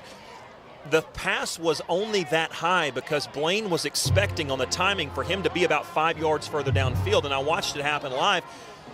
They caught Malik Howard and kind of slowed his progress, which is why he had to jump so high for that ball, because he was catching a ball that was intended for someone 5 yards further downfield because he was held. And I contend that the defensive player was holding on to him before the pass even got there. And how do you call a pass interference on Malik for that? I doubt it. Maybe they're just thinking he plays basketball and it was over the back because of how, his stomach was on the guy's helmet going up to catch that ball. Eli Pearson, the punt, good snap, punt is away. It's a low line drive kick. It's going to take a great Oak Ridge bounce, but they're going to field it at the 13. Up the sideline and into the secondary. There's a block in the back, and he's going to take it to the house, if not for the one Wildcat to stop him. Malik Howard makes the stop, but they've got a block in the back here at the 15-yard line. Actually, the flag is down at the 25-yard line. This one's going to come back. Minute 29 to play in the first half. 7-6 our score. Well, obviously, Coach Rang has forgotten more about football than I ever knew, but I'll say this. He was right on it when he said we don't want to kick the ball to number 2 because we've seen him with the ball a couple of times tonight, and boy, is he dangerous. It is a penalty against the Bearden Bulldogs. The spot, against Bearden. They're going to call hold at the 26-yard line. That is where the flag. Sideline warning against Bearden. So both sides are not too happy with the officiating. No, James Norman, a former Oak Ridge Wildcat. I know the Normans are loyal listeners. He said, I guess he watched it back. He said, watch the replay. Essentially no contact. Should have been holding on the defense, but far be it from us to harp on an official, David. That's not our style, is it? I've never done that in my life, not one time. What was it that former Prep Rodeo member Lucas Forstrom, his favorite guy to call out in basketball? There was a name, and there was one game where he just yelled at guys first. Marvin. Right. First down, 10 yards to go. The ball is at the 16-yard line. A minute 29 to play in the first half. Let's see what Bearden elects to do. They're going to go with 5 wides, one lone man in the backfield, the quarterback Drew Parrott. First down, 10 yards to go. The ball at their own 16-yard line. Parrott to pass across the way is caught, and he breaks the tackle, and down the field he goes. Fumble! And Oak Ridge can't recover it. Bearden does on a dead run at the 45-yard line. It'll be first and 10. Ball was stripped away after a great run after catch. It'll be first and 10. Yeah, and unfortunately the clock's going to stop there momentarily until they can move the chains. Huge break right there, recovering that fumble from Bearden. Minute 13 to play and counting. Parrott back to pass. Oh, boy. Pass is going to be complete. And touchdown. Wildcats can't get the tackle, and they go all the way in for a score, but there's a flag at the line of scrimmage. This bad boy is coming back. Come on back. Come on back, guys. Come on back. Holding Bearden Bulldogs takes away the touchdown. So, wow, these officials are calling it so tight in a game where there's not much of a rivalry, but man, you can hold on every play, and it's just so annoying to watch a game. He might have been holding, we might have been holding, who knows? But that takes away a touchdown from the Dogs. Yeah, and again, it's not just Oak Ridge that's not going to be happy with the officials at halftime. I mean, both of these coaching staff, which one would argue that means they're doing a good job. I would argue that it means they're doing a bad job all the way around. So the line of scrimmage now will be back at the 45-yard line, where it'll be for them first down and 20. Remind me, I don't want to too much of important time, but at halftime, remind me, and I'll say it on air, I don't care. Funny story about me criticizing the officials at one point in my broadcasting career. Flags are down on the play. Somebody has actually, Janie Sharp has sent me the play, and you can look at it yourself there. Thank you, Janie. Always a listener and watcher of our YouTube broadcasts. And play is stopped with 57 seconds to play in the first half of a 7-6 ball game. And Drew Parrott at quarterback. First down, has all day to throw. Wants to crank it long. That should be picked off. And it almost was. Boy, almost caught too. Wildcats, Wayne Gibson almost picked it off. The Wildcats also had Tyree Porter and Anthony Angel back. It's incomplete. 51 seconds to play. It'll be second down and 20. A lot of air on that football, David. It didn't come within. Wayne Gibson got a hand on it, just couldn't quite get a good grip on it. Falls incomplete. The Wildcats are still in it to win it. 7-6 our score. Remember, the Laura Lynn Green halftime show is coming up. Stay tuned for that, live from Bearden. They have a running back now. It's second down 20. 51 seconds to play in the first half. 7-6 the score. Drew Parrott back to pass. Pressured. Lots of pressure. Running for his life. Looks up the field. He's running 50, 45, and pushed out of bounds. Officially at the 43-yard line of Bearden. Only 5 seconds comes off the clock there. 46 seconds to play. And I don't want to make this the focal point of the conversation, but I think it's important to point out Carson Nivens, who's really coming on as a defensive end, as a senior transfer from Oliver Springs. He's trying to chase down the quarterback. There's a lineman behind him, and he mysteriously falls down forward with the lineman behind him. I don't know how that's not a block in the back, but again, not called. 3rd down, 8 yards to go. Ball's at the 43-yard line, 38 seconds to play. Parrott to pass. There's holding. Across the way. Pass is caught. Wildcats got to make some tackles. They finally do at the 30-yard line. Wildcats have had some troubles getting these guys down.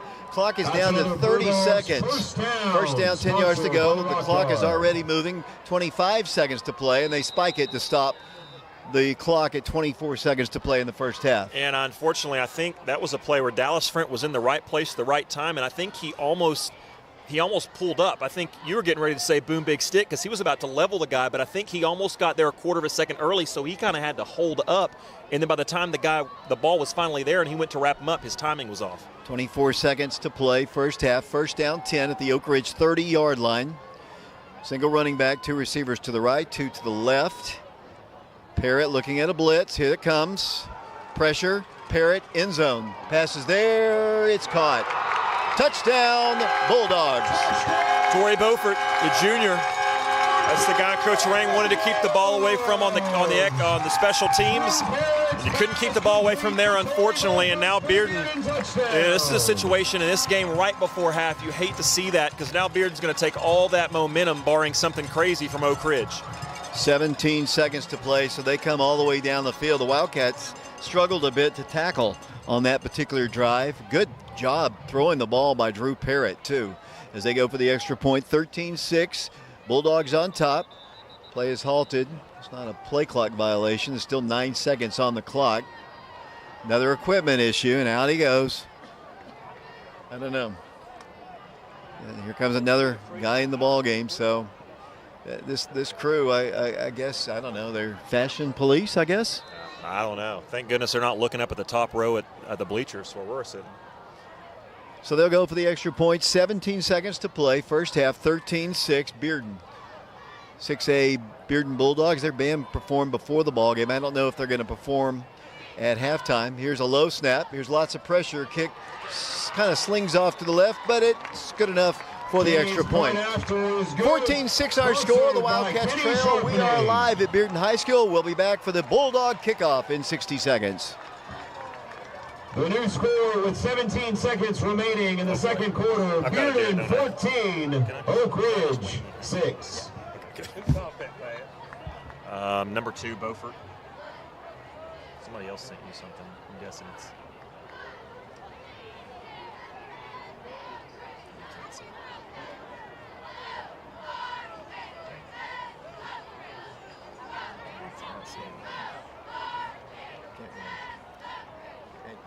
I'm telling you, I watched what happened, because I looked down as he was rolling out and I saw what happened. You know, our guys want the concession stand.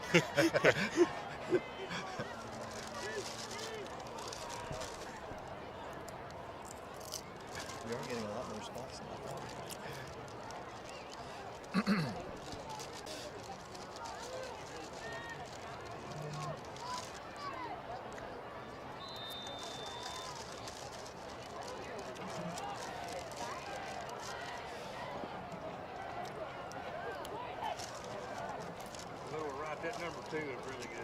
I love all of our insurance agents who are our sponsors. Here's a kick. It's returnable by Oak Ridge at the 5, 10, 15. Tyree Porter tackled, and another flag comes in at the 20-yard line. And then up here, it should have been one of the wild marker on the play. 10 seconds to play. We'll check the calls. Laura Lynn Green halftime show coming up. Nathan Miser has been with us for now about 10 years as one of our sponsors, and I really appreciate him. We've got Todd Fox, Laura Lynn Green. They're all friends. They all get along together. I don't normally have a lot of insurance agents, but they don't care, and they're just happy to sponsor our broadcast. Yeah, and I know obviously Laura Lynn is a really nice lady, and obviously married to Coach Green, who's helping me out with some stuff behind the scenes, and I appreciate that. And I can't say enough nice things about her. And also Nathan Miser, in my previous job, I was introduced to him, and just a really, really nice guy. So you know, it's always nice when we've got sponsors. It's even better when our listeners support them, because without them, as you know, David, we couldn't do this.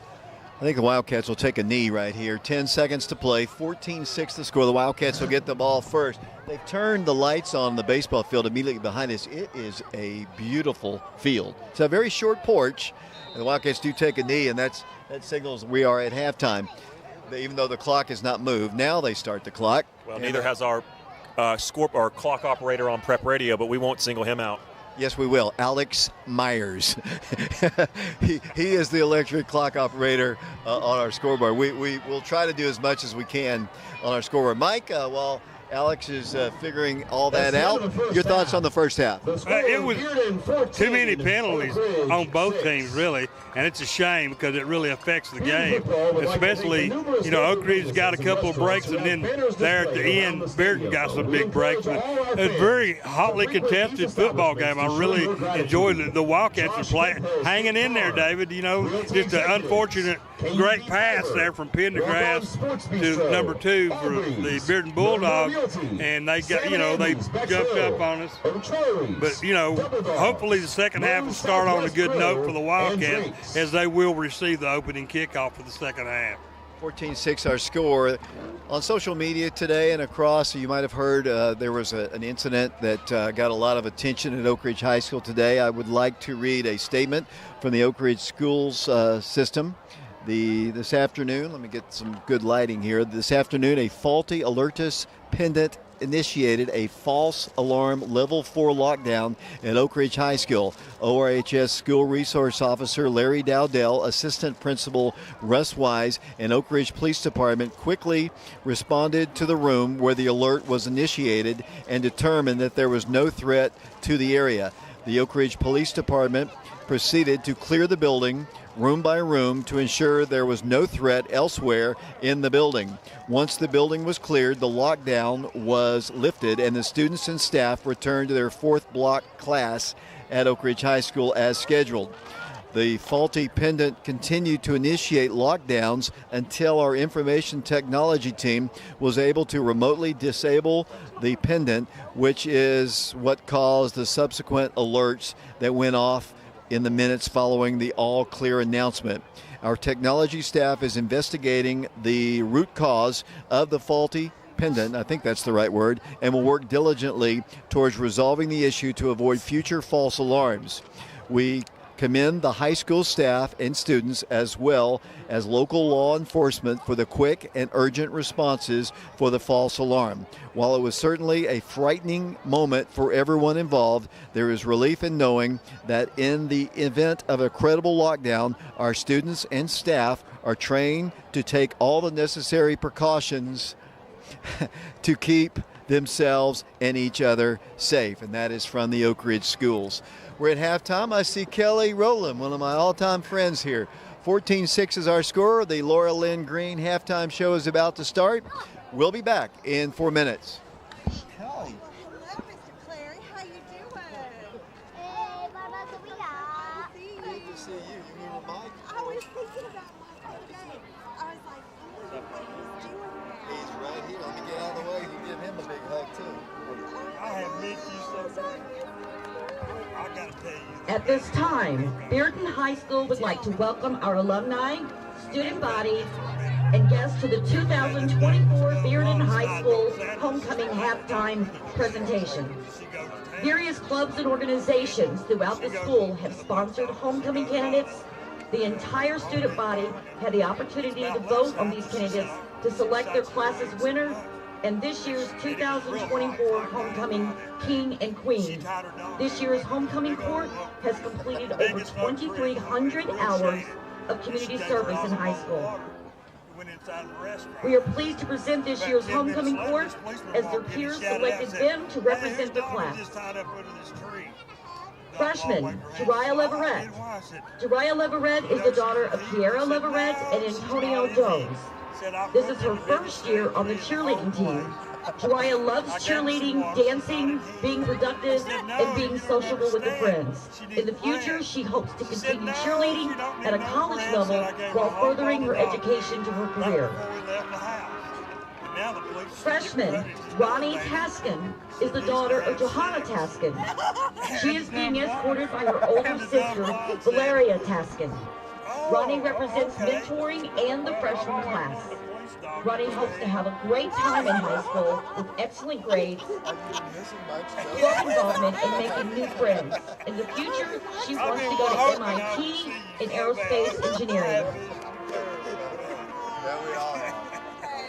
Freshman Lana Kazachian. Lana is the daughter of Nareen and George Kazachian. She is escorted by her mother, Nareen Kazachian. Lana represents the 9th grade freshman class supported by Bearden mentoring. She hopes to attend Yale Law School, where she aims to become a successful lawyer. She enjoys spending time with her family and friends. Freshman Warner Graham is representing mentoring in the freshman class. He is being escorted by his mother, Anna Graham. Warner is a dedicated member of the Bearden High School marching band and plays the trombone. He thoroughly enjoys performing with the band and looks forward to his remaining years as a Bearden Bulldog.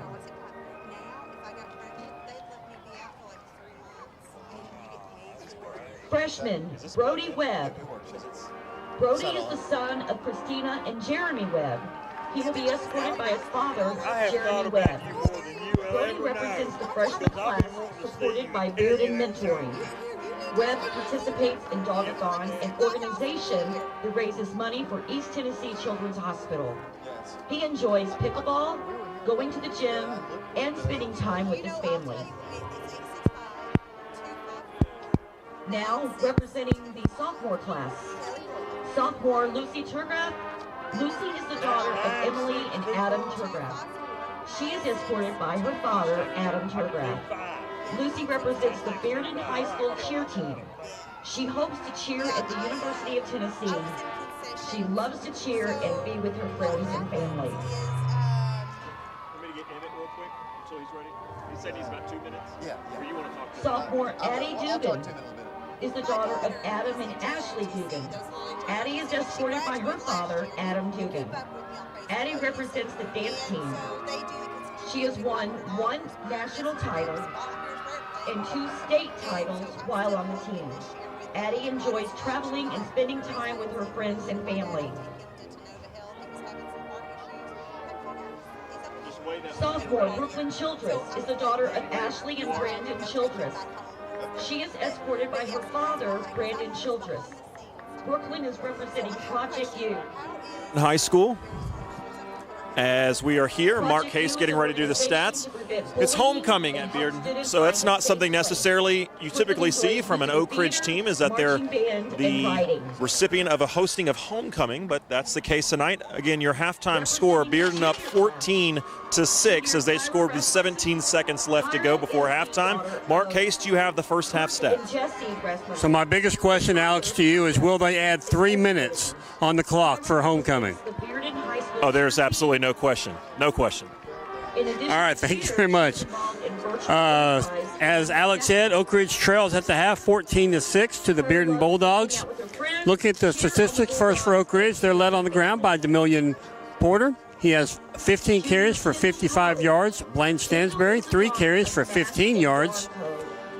And Rush Douglas has 4 carries for 12 yards. So as a team, the Wildcats have gained 82 yards on the ground on 22 carries. That's an average of 3.7 yards per carry. Through the air, Oak Ridge quarterback Blaine Stansberry, he's 6 of 6 for 59 yards. Receiving for the Wildcats, Malik Howard, 4 receptions for 40 yards. Adam Washington has a 12-yard reception, and Rush Douglas has an 7-yard reception. So on the ground, the Wildcats, as I said, 82 yards on 22 carries. They have 59 yards through the air on 6 receptions for a total offense tonight of 141 yards. Wildcats have 9 first downs in the first half. They have been penalized 7 times for 85 yards. Their time of possession right at 16 minutes. So they were at 15:59 on the time of possession. Now looking at the Bearden Bulldogs, they're led on the ground by number 22, Torian Riggins. He has 5 carries for 29 yards. Drew Parrott, quarterback for Bearden, 2 carries for 8 yards. Tyler Tummins has a 5-yard carry, and then Tori Bowert has 1 carry for -8 yards. So as a team, the Bearden Bulldogs have rushed the ball 9 times for 34 yards on the ground. Through the air, the Bulldogs are much more successful. Quarterback Drew Parrott, he's 10 of 13 for 140 yards. Receiving for the Bulldogs, they're led by Tori Beaufort. He has 111 yards on 6 completions. That's an average of 18 yards per reception. Also receiving for the Bulldogs, Demian Level. He has 2 receptions for 12 yards. Tyler Tummins, he has a 9-yard reception, and Grant Cross has an 8-yard reception. So, as a team, the Bearden Bulldogs have 34 yards on the ground on 9 carries, 140 yards through the air on 10 receptions for a total offense tonight of 174 yards. Bearden also has 9 first downs in the ballgame. They have also been penalized 7 times, but only for 70 yards. So now looking at the teams side by side, rushing yards, Oak Ridge 82, Bearden 34. Passing yards, Oak Ridge 59, Bearden 140. Total offense, Oak Ridge 141 total offensive yards. Bearden has 174. Both teams have 9 first downs. Both teams have been penalized 7 times. Oak Ridge for 85 yards, Bearden for 70. Time of possession, 15 minutes and 59 seconds for Oak Ridge, 8 minutes, 1 second for Bearden Bulldogs. Again, this is Marquez, where at the half, Oak Ridge trails the Bearden Bulldogs at their homecoming by a score of 14-6. And we'll be back after this 3-minute timeout. Friends and living a young life. Senior Rachel Roberts. Rachel is the daughter of Will and Shannon Roberts. She is escorted by her father, Will Roberts. Rachel represents the Rotary Interact Club, organizing community service and guiding members to leadership skills. Rachel hopes to attend the University of Tennessee, majoring in biology. Rachel is a varsity athlete with TriStar Rowing who enjoys volunteering and youth ministry.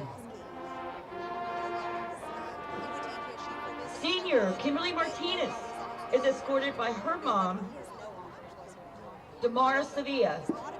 Kimberly is the president of the International Club and has been a member for 2 years. She is from Honduras and moved here in 2022. She wants to study cosmetology after high school. She really enjoys learning about different cultures, dancing, and socializing.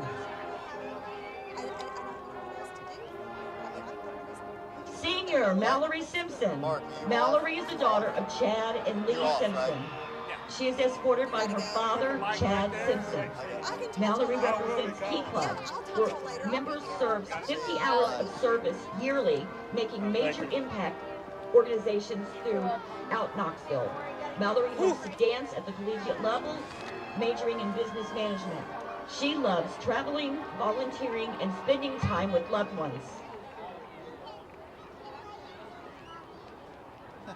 Senior Mallory Haskins. Mallory is the daughter of Tom and Shannon Haskins. She is escorted by her father, Tom Haskins. Mallory represents National Honor Society, recognizing hard-working students and providing community service. At the University of Tennessee, she will major in psychology, becoming a doctor. Mallory loves dancing on the sidelines, working, and spending time with her friends and family. Senior Isaiah Myers is the son of Barry Myers. Not related, not at all. And is being escorted by his father. Isaiah represents senior committee. He is also a member of the Bearden Boys Choir and enjoys performing with the choir. Isaiah is undecided at this point concerning his college plans, but he never meets a stranger and loves all the staff and students at Bearden. Every word. Senior, Ella Chatton. Every word. Ella is the daughter of Spencer and Kara Chatton. She is escorted by her father, Spencer Chatton. Ella represents Student Government Association, whose mission is to support our student body by organizing events. Ella, dancer of 8 seasons with the Appalachian Ballet Company, aspires to become an occupational therapist at ETSU. She enjoys friends, volunteering, and outdoor activities. Senior, Isabella Adams, who happens to turn 18 today, is the daughter of Chris and Karen Adams. She is being escorted by Eric Swantz and Billy Davis. How many people do they have on their homecoming court? Isabella represents Bearden High School's award-winning virtual enterprise program, competing in national competitions and growing her leadership, teamwork, and management skills. She hopes to attend the University of Georgia and practice law. Bella enjoys going to church, shopping, traveling, and spending time with family.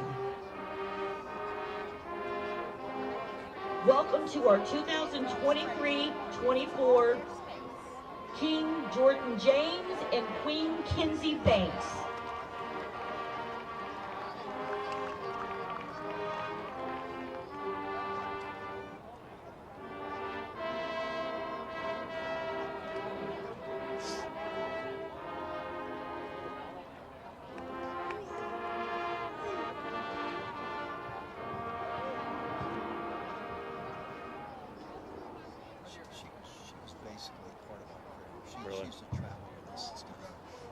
At this time, Ella Akins, President-elect for Interclub Council, will crown the Freshman Princess. The 2024 Freshman Princess is Ronnie Taskin, representing BHS Mentors. Her and I were pretty tight. I don't know if you knew that. They've got Freshman Princess. We're going to go through all 4 times. You ready to do that scoring summary? At this time, Interclub Council leader Serene DeBa will crown the Sophomore Princess. The 2024 Sophomore Princess is Addie Dugan, representing the dance team.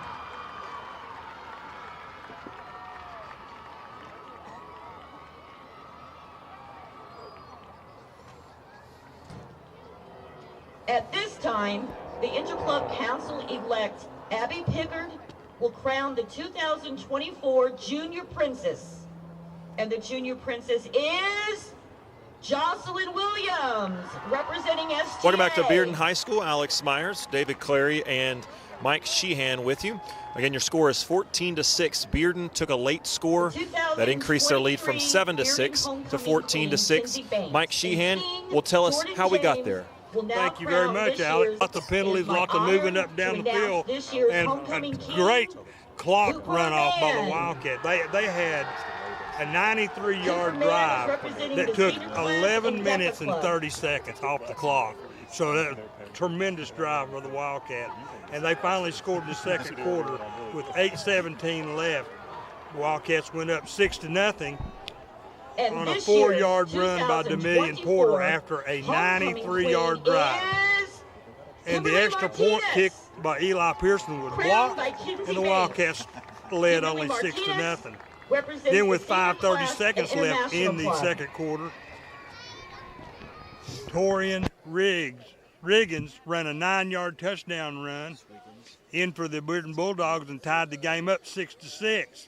Then William Pendergrass came in, kicked the ball between the uprights, and the Bearden Bulldogs led over the Wildcats 7-6. Then after a lot of penalties, Drew Parrott reared back and threw a 45-yard pass to Torrey Beaufort with 17 seconds left in the first half and put the Bulldogs up 13-6. William Pendergrass came in and kicked the ball between the uprights again, and the halftime score 14-6. Thanks a lot, Mike. Come here, Emmett. Let's talk a little bit. I'm going to talk to Emmett a little bit. This is Emmett Branson here. Emmett, I know you're a big Tennessee fan. What's going to happen tomorrow in the Alabama game? We're going to win. How do you figure? I mean, why is Tennessee going to win tomorrow? Because they just are. I know. Well, I mean, that's a good way to put it. You're also a baseball guy. I know you like to play baseball. You've told me before baseball is your favorite sport. Flag football soon. Oh, really? Really? What kind of team? Bearden. I know your dad is a coach on the Oak Ridge team, was the head coach at Robertsville years ago. What is Oak Ridge going to have to do here in the second half to win this game? Score. Score. That's a good one. Emma, anything you'd like to say? Not really. Avery, do you have something you want to say? I don't know. What should I say? You can say, is Oak Ridge going to win the game tonight? Maybe. Maybe.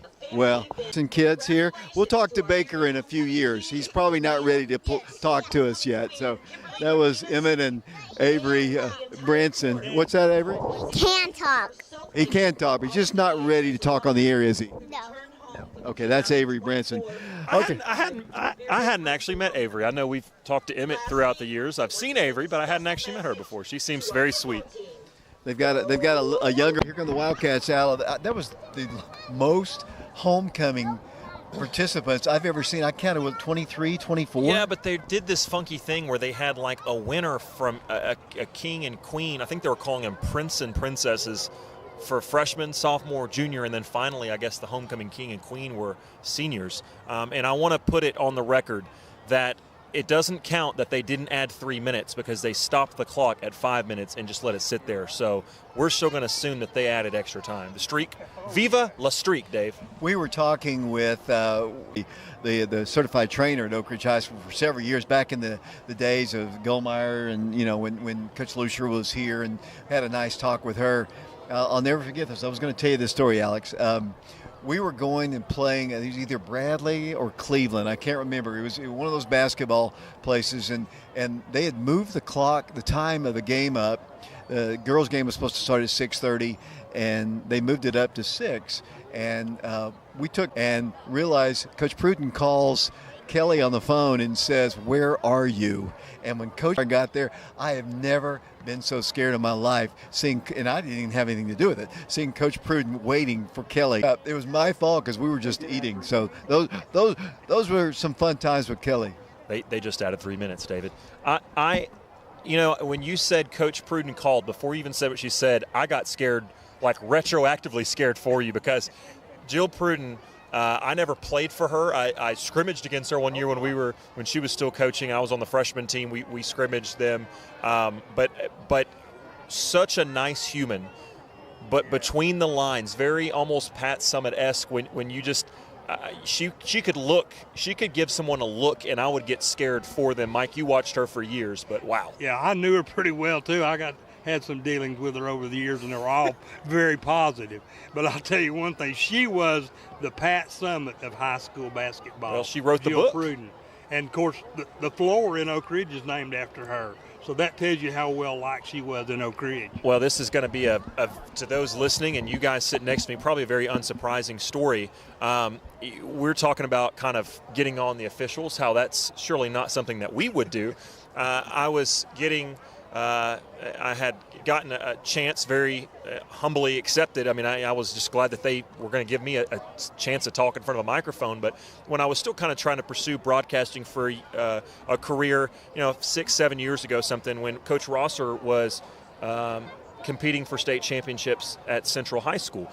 And I'm up doing a game, and I'm doing some random game, because you got game after game after game all day, right? And so they've got several broadcasters that are doing multiple games. So they let me do color commentary, which is kind of the role I play on these broadcasts.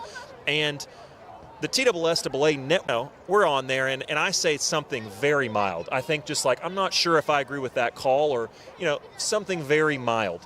And somebody comes over to me and says, "Hey, Alex, we need you to, it's really hard." And they're right. It's really hard to get people to do officials to be an official. There's always a shortage. Like, we don't want to be blasting them, and we want to encourage people to come out. And I was like, "Okay, I got you." But in the back of my mind, I thought, "Buddy, if and it was our buddy from Auburn Springs, I think, that said that. But in the back of my mind, I'm immediately going, boy, you've never listened to a prep radio broadcast, because if you think that was bad, that was about the nicest thing we'd ever say to a guy. All right, let's talk a little football here. Both teams are out of the dressing room. We're just seconds away from the start of the second half. It's still anybody's ball game. That missed extra point looming pretty big right now, but the Wildcats are trailing 14-6 as we get ready to play in the third quarter. Mike, your thoughts? We've just got to execute the way we were in the first half. And I keep wishing so bad that these holding penalties and these personal foul penalties would go away, and they're hurting us, and they hurt Bearden too, of course. But we just need to. Mark just told me they had 85-yard penalties in the first half, and that's not good. When you stay behind the chains like that, it puts you in a bad place, and you just can't seem to recover from it. And that's why we've only got 6 points instead of 13 or 14. So if we just execute better and play our game, I really like the way the Wildcats are playing. They're playing their hearts out, and they're playing so much better than they did in the first half of the last game. So I'm proud of them. And hopefully they can come out this second half and get back in this thing. I hesitate to take a break. The Wildcats will be receiving the second half kickoff. They are fired up coming out of the dressing room, and hopefully they'll play the same way. Let's take one quick break. 14-6 our score. We'll be back for the second half kickoff following this 30-second timeout.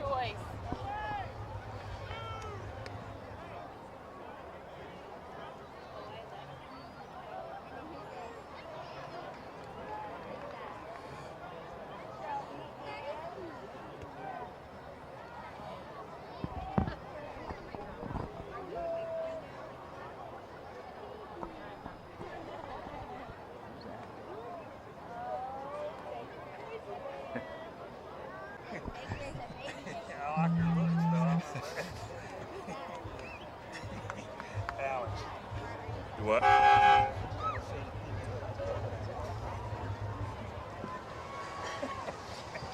Welcome back once again to Bearden High School. Appreciate you listening to our broadcast on FM 92.7, FM 94.7.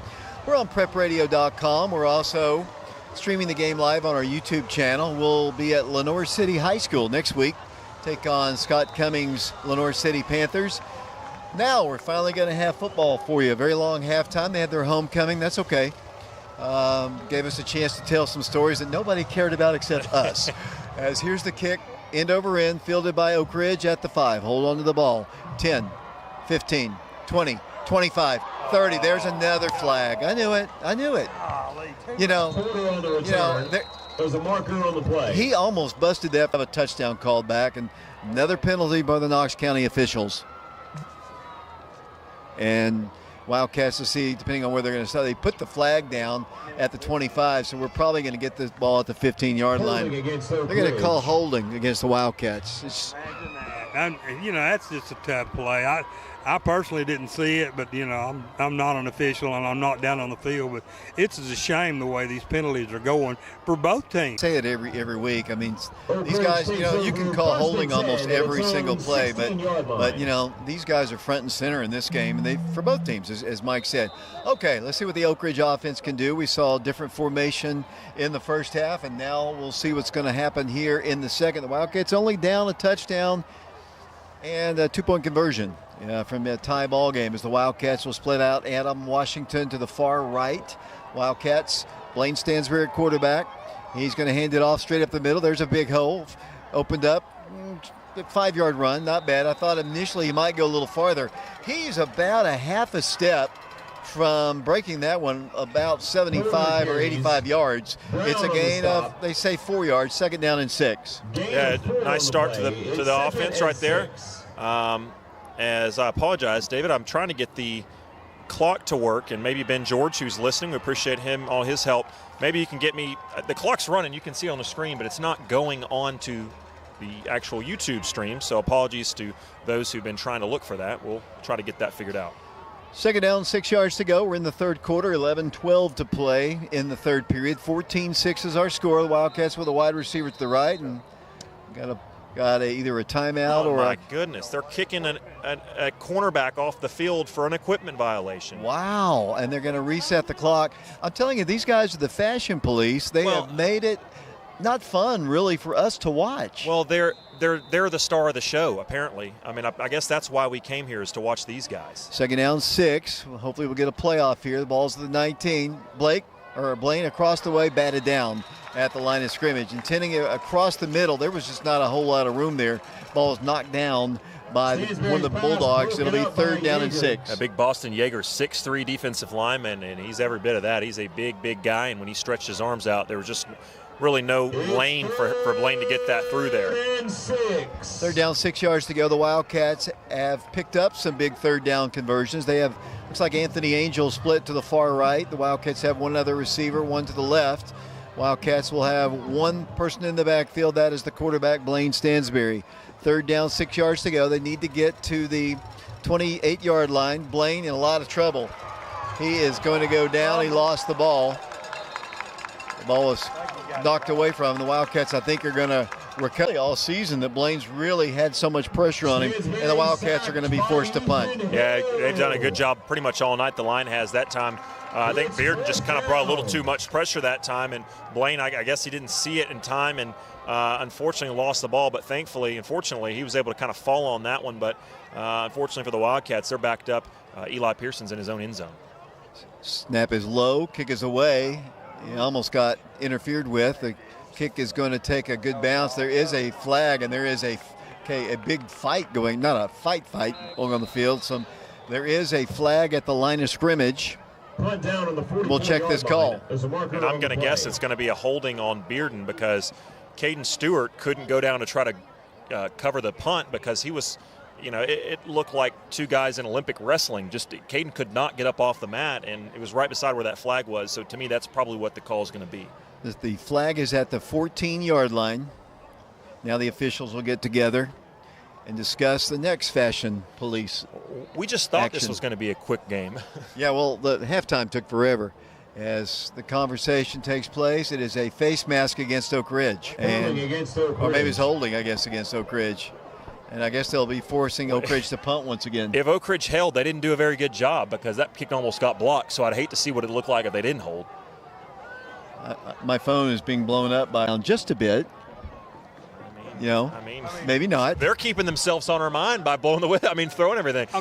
That's only the 10th penalty we've had called on. Well, you shouldn't be too upset. And here's the thing about that last, not the one before last, where they kicked that cornerback off. They waited until the ball was about to be snapped. That cornerback was standing over there for 30 seconds, and they waited until everybody was ready to play, and then they stopped it. If that's really an issue, do it when you first see it. Don't wait until we're about to start the game. Eli's going to punt now. Whistle blows again, but he gets the punt off. It's going to take a bounce and going to be picked up. It's going to be down right at you got to stop it right there at the 45-yard. Yeah, and that's why Malik Howard never ran down to cover the punt, because half of Oak Ridge and half of Bearden just kind of stood there. These officials, I don't know what's going on, and apparently neither do they. That's pretty rough, but yes. Hopefully they'll watch our broadcast.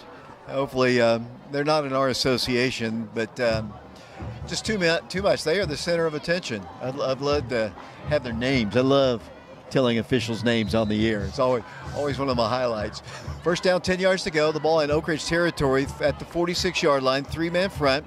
Hand off to the back. He runs right into the middle of the line, and middle of the line is going to sling him backwards. That's big Tim Walters who hits him. It's a gain of a yard on the play. Walters and Nivens met him first, and that's two guys that I would certainly not want to be sandwiched against. Gain of 1 on the play. It's 2nd and 9. Next week I mentioned we're heading to Lenore City. The Wildcats with a victory will win the region championship and earn themselves at least perhaps the chance to host 2 playoff ball games. Yeah, which is huge, because this team is 4-1 at home. Knows what they're doing there, and outside of the the Farragut game against a 6A opponent, they've been unstoppable there. 3rd and 9, Parrott to pass. Pass is caught. Making a good angle. Wildcats tackling right at the 32-yard line, and that is a first down for the Bearden Bulldogs. The Wildcats, and then here comes a late flag in our secondary. I don't know if Wayne said something. The man closest to the people around. There was Porter, Angel, and Dallas Front were over there, and there was one receiver. And maybe I'm not. I mean, I'm not. I'll take up for the referees in saying this. I can't hear what's going on. It's against Bearden, unsportsmanlike conduct. I can't hear, so it's very likely somebody could have said something, but nobody really did anything. I mean, the Bearden guy went his way, the Oak Ridge guys went their way. I don't know. Well, the man that caught the ball, number 3, was carrying on celebrating. That's what caused that penalty. He was celebrating too much. The official didn't like it, and he threw the flag. You're exactly right, Alex. We thought we'd have a quick game, and the first half we flew on by an 11-minute drive, but here all these penalties have just bogged everything down. It's if I were paid money to get in here, I'd be a little bit, unless they're the family of the officials, I'd be a little upset. Yeah, good thing we don't ever pay. Well, that's true. That's true. Okay, so they back them up.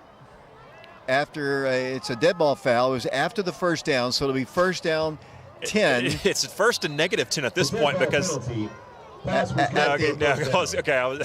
confused on Oak Ridge there by, I think, Wayne Gibson. It'll be second down and 3 yards to go. As the Bulldogs have it at the Oak Ridge 40-yard line. 14-6 is our score. The Wildcats had a 6-0 lead, had a extra point blocked, and a couple touchdowns by Bearden. That's all we've seen to this point. The Wildcats have struggled here recently to slow down the Bearden offense. Parrott, the backup quarterback, a star of the last couple of years, going to pass in the flats. It's going to be dropped. Had it, and then here comes the flag way away from the play.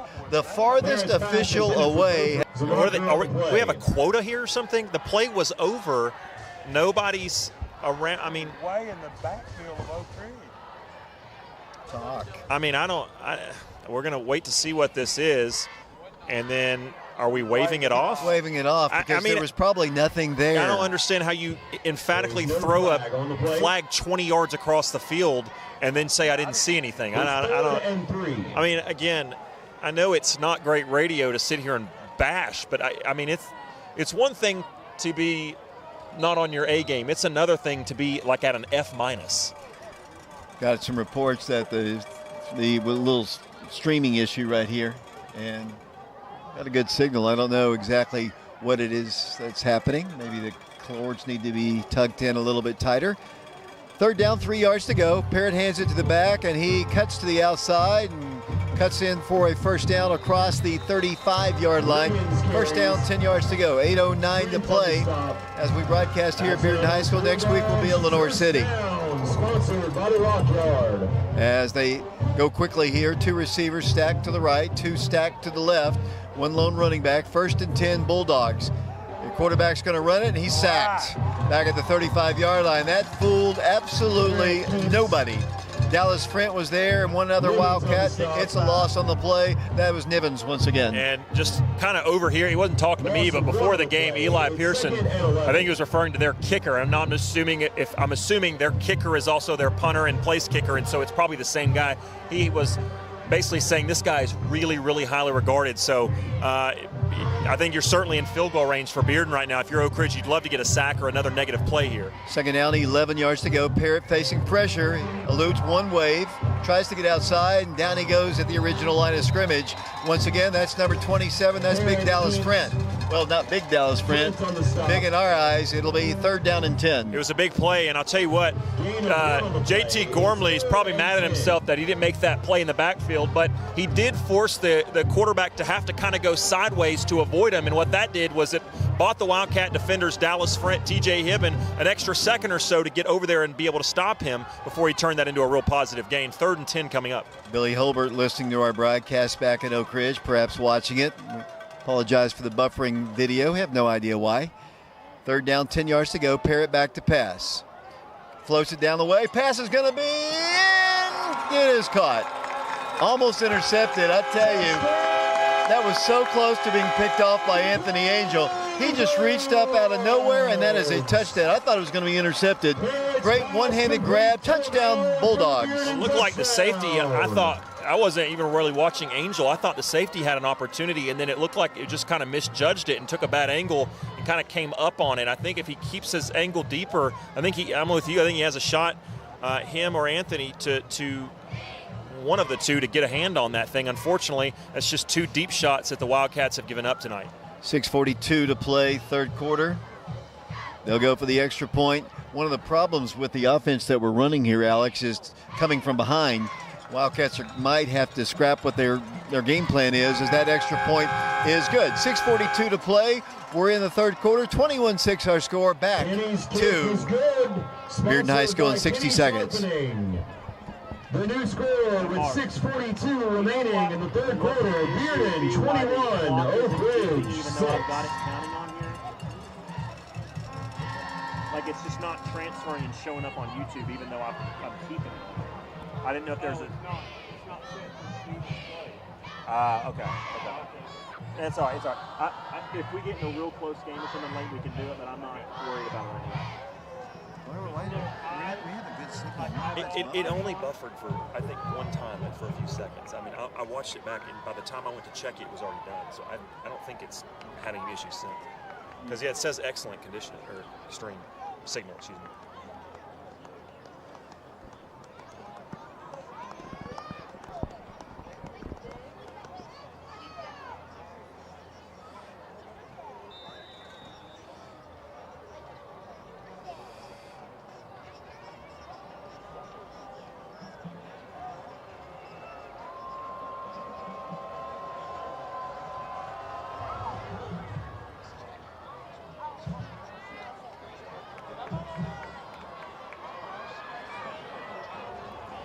The Wildcats return the kick to the 25-yard line, and that is where the Wildcats will take over. First down, 10 yards to go.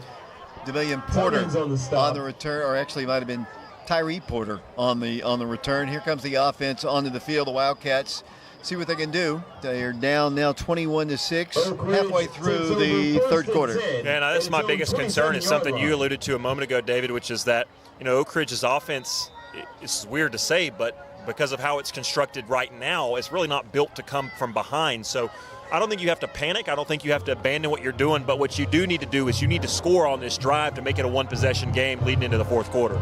Wildcats very first down, 10 yards to go. And the handoff goes up the middle, and there's nothing there. Really, ball comes out. Bearden's got it. So a lot of contact there, and the Wildcats turned the ball over at a terrible spot on the field, a terrible spot in the game. First and 10, Bulldogs at the 25-yard line. I'm not really sure what happened there. I don't know if it was on the handoff, if it was after. I just kind of missed it. But, you know, whatever the doctor ordered is the complete reverse of that. The Oak Ridge player said the fumble was caused by the ground, but that's not the way the officials saw it.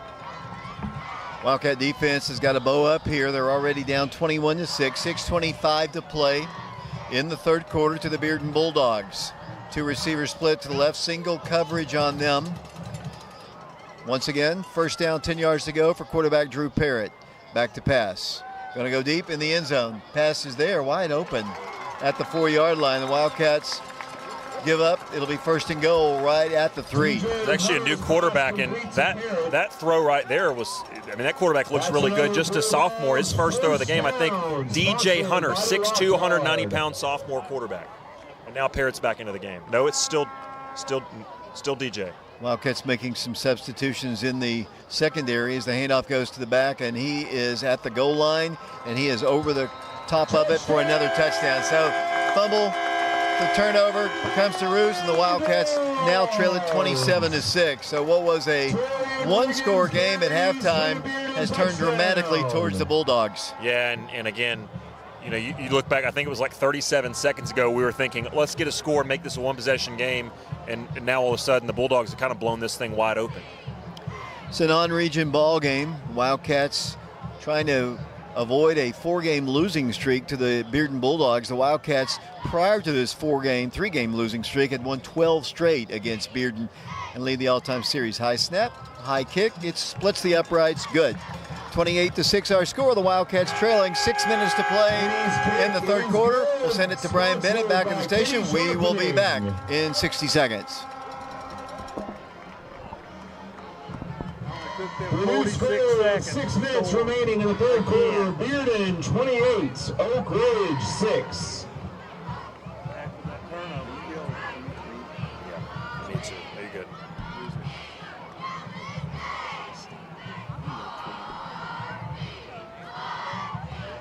The dunk vines, Dave, the dunk vines.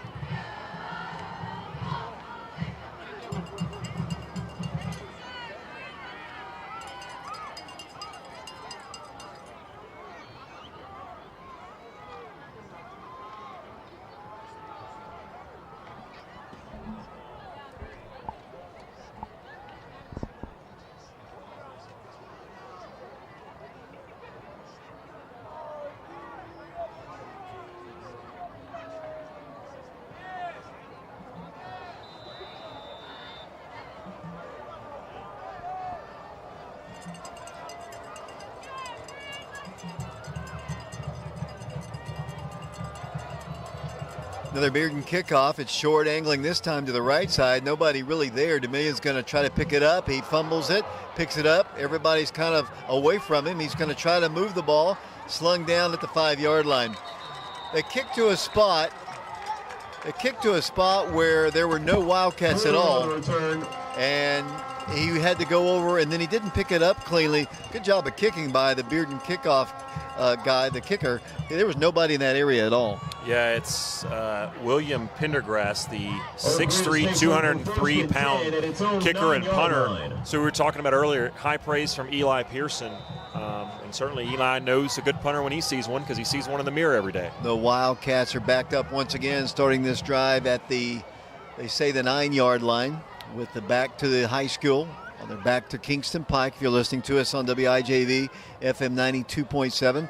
First and 10, Oak Ridge. 2 receivers to the left of the junior quarterback. A slot to the left. 1 lone running back. Play clock down to 0. And let's see, they get a timeout. Nope, it's going to be a delay of game called against Oak Ridge. Well, there's bad news and good news. The bad news is there's your kind of weekly out of a timeout or out of a possession change delay of game. The good news is, instead of backing you up a bunch, it's kind of just half the distance, and you're already backed up to like the 5, so it's only going to be about a 2.5-yard penalty. So, you know, if there's a positive to take away from it. One thing we were talking about the kickoffs, I want to point out, you know, DeMillion, it's a new role for him. I mean, it's a brand new role for him. He obviously, Will's been doing the honors, and Jarrell Jimerson has been our punt guy as the handoff goes to the running back, and a little tighter grip on the ball. He's tackled right at the 3-yard line. It'll be no gain, if any. Maybe, like they say, they move the chain maybe a half a foot. It'll be for the Wildcats, 2nd down and 14.5 yards to go. Gain of 1 on the play. Remember, our ball game next week is at Lenore City. Then the following week, 2 weeks from tonight, the Wildcats close out their regular season against the Campbell County Cougars.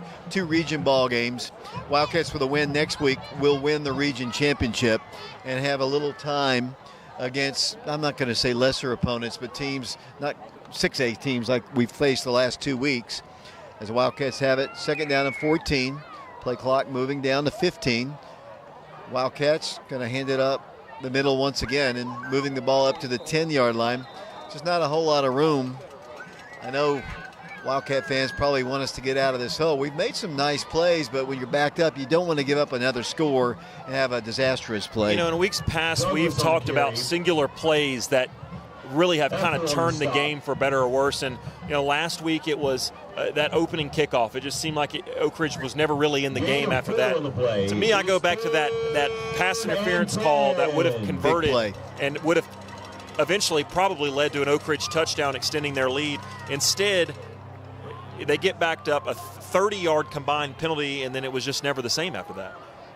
So it's 3rd down, 10 yards to go. Man comes in motion. We haven't heard from Rush in a while. Blaine across the way. A little miscommunication there. Intending it for Malik Howard, and the Wildcats are going to have to punt again from their own end zone. So it's gone from bad to worse here. And I think another thing that turned the game is after Bearden scored and went up 7-6, they got that punt return after that Malik Howard pass interference penalty. They changed their pace because at the beginning of the game, you and I both seemed to think that they would kind of want to run the ball, kind of make this game short, you know, wait till deep in the play clock, kind of like Oak Ridge was doing. They came out after that punt return and started up, you know, making the tempo go quicker, and their offense has been clicking ever since.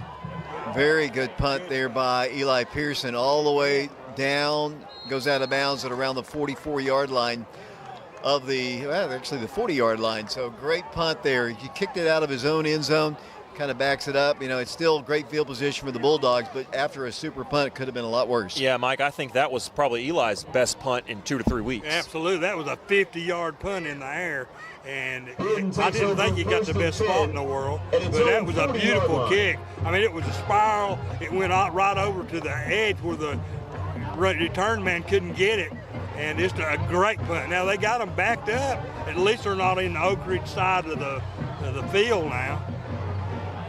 First down, 10 yards to go for the Bulldogs. The ball at the Bearden 40-yard line, moving towards Jackson Square. His quarterback is running the ball down the field, and a flag comes in. I have no idea what that is at all. Only thing it could be was a face mask. Hunter keeps. But he got him by the ankles. But now the Bearden, it must be on Bearden because the Bearden quarterback, and it is going to be a holding. I say the Bearden quarterback shaking his head. There was nobody around the play for Bearden. Nobody. That's a great run by their quarterback too, and Yeah, I think I'd play him more if I was them.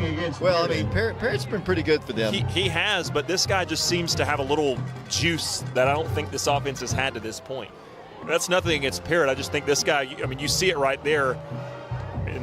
So they step it back to the original line of scrimmage, which is the 40-yard line. So it is first down, 10 yards to go. So the hold from the spot. So it's first down, 10 yards to go at the 40-yard line, 3:55 to play in the third period.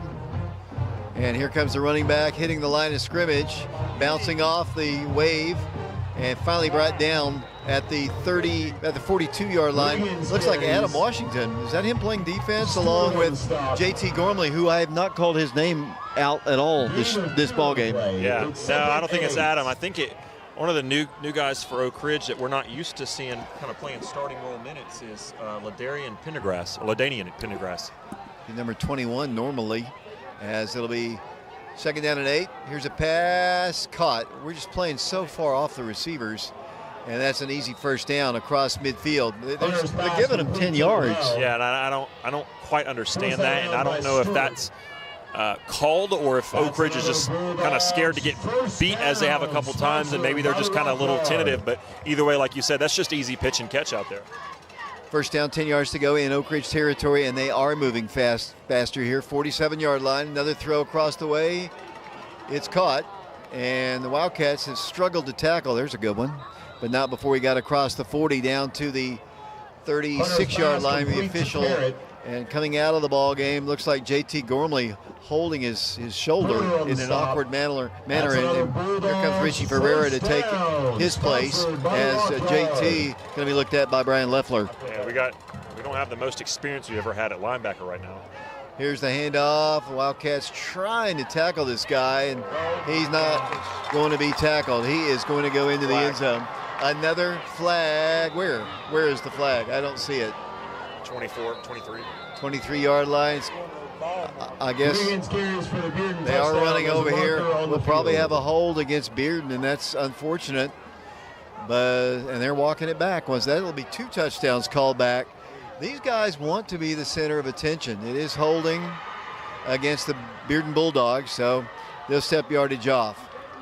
I mean, to me, I almost think both of these teams would like to just see this thing get out. It's non-region. Both teams are banged up.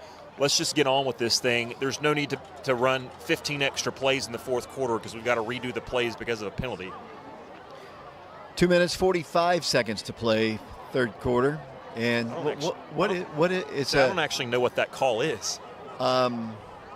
Maybe the PA guy will say it. Well, there must have been. It's a first and 14. 15-yard penalty. Well, yeah, the way he signaled that, I don't. He kind of just hit his fists together, which I'm not sure what that call is. Maybe somebody in the chat or somebody listening can kind of tell us who that is. Well, it's first and 14 now at the 40-yard line. And I'm looking for the ball. There it is. And once again, Wildcats have got to do a better job tackling. They do at the 35-yard line. Oak Ridge Hudson Lee just got hurt on an absolute cheap shot. And if there's one play that they should have called a flag on, it's that one. Hudson Lee was on the ground. I guess he had been blocked, whatever, clean play, fine. A Bearden lineman comes and just basically spears him while he's on the ground, and now Hudson Lee's hurt. That was a absolute a play that should have been called for a penalty, and my goodness, of all the plays to not throw one, you pick that one. And the KOC doctor and Brian Leffler out to attend to him.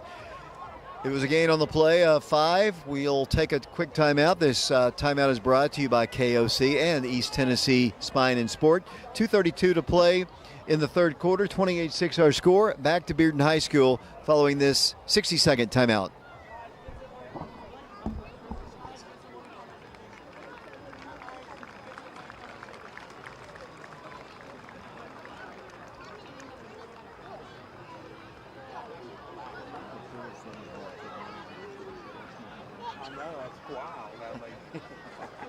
I get caught up looking at it. It's like space, like alien space. Yeah, right.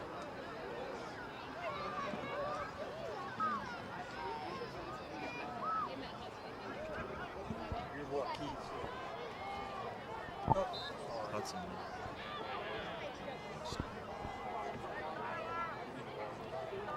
Welcome back here. Second down, 9 yards to go for the Bulldogs. The ball at the Oak Ridge 35. Pass play is caught. Wildcats missed the tackle, and they finally bring him down at the 24-yard line. And there's another flag in the middle of the line. There's a marker on the play. I mean, the Officials Association supervisor must be here to watch these guys, and we'll see what this call is. You can hear the Bearden fans are not happy about it. It's just they're just an ineligible receiver downfield. Could have happened, might have happened, but again, I think Bearden and Oak Ridge fans alike, both of them just kind of want this game to just get on with and just move. I mean, plenty of game left, right? I'm not saying Oak Ridge couldn't come back, but like at this point, what are we doing? I mean, the halftime was like 25 minutes. This quarter's been longer than the halftime. So it's 2nd and 14 once again. 2:09 to play in the third quarter. Still 28-6. The clock now moving. The ball is right back at the Oak Ridge 40-yard line. 2 receivers to the left, 2 to the right. Split up way wide to the right. And play clock.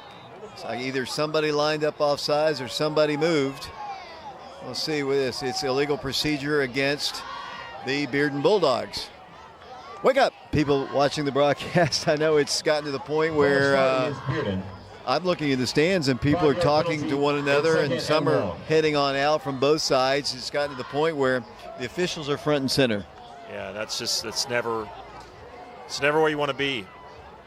Unless you're an official. Second down, 19 yards to go. The ball is at the 45, low snap. Pressure across the way, pass is caught. There's a nice tackle right at the 39-yard line. I'm telling you, this Bearden quarterback looks really confident back there, and as a sophomore, if I'm a Bulldog fan, I would be excited from what I'm seeing from the youngster DJ Hunter. Pendergrass with the tackle. He had a pick 6 in the JV game to beat Farragut on Monday night. Pendergrass did. Wow. Nice to see him getting some extra time then. So now it's third down, 13 yards to go. The Bulldogs are going to pass again. Pass is going to be caught, and then the tackle is made shy of a first down. At the go, maybe a little less than that, but it's fourth down, 58 seconds to play. Riggins on the stop for the Bearden Bulldogs. It's fourth and 5. Didn't get a great spot. It's right at the 31-yard line. DJ Hunter is now the quarterback for the Bearden Bulldogs. Thanks, Mike. Appreciate that. 39 seconds to play in the third quarter. 28-6 is our score. Fourth down, 5 yards to go. Don't jump. 3 guys on the line. Waiting. Back to pass all day. Across the way, pass incomplete, and the Wildcats will take over. He had all day to pass. The Wildcats dropped back in coverage, and there was just no real place for him to go. The Wildcat offense will come on the field. The best field position we've had here in the second half. Which is saying something, because it's not exactly a great field position. It's just not terrible field position, is that they'll start at their own 31-yard line. 22 seconds to go in the third quarter. You know, if you're Oak Ridge, just try to get something positive going here. What's happening on the chat? What are people talking about? My lack of scoreboard skills, for one. Well, Ben did that last week and did such a good job. And you're trying to do a couple things at the same time. First and 10, Wildcats. Ball is at the 30. Blaine Stansberry to DeMillion Porter. Going to his right, has some running room for a moment, then has no running room, and down he goes. It'll be, I think, really no gain at all. Just Wildcats. Lost a yard. He lost the yard officially. I think the Wildcats are going to have to go to the air here. You really have no option. Even if you were having success on the ground, which at this point you're not really since halftime. Even if you were, you just don't have the time. Timeout is asked for here. No, that's the end of the third quarter. We have played 3 quarters here at Bearden High School, 28-6 Bulldogs, back at 60 seconds. The score, Bearden 28, Oak Ridge 6.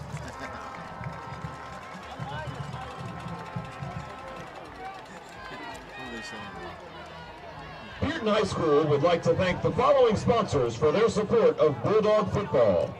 Hot Works, Fellowship of Christian Athletes, Entire Exterior, Floor Shield, Hardscapes, Southeastern Oral Surgery, and Mooyah Burgers. Right there. Yeah, it keeps saying OBS is losing connection, then it immediately comes back. It can reconnect it.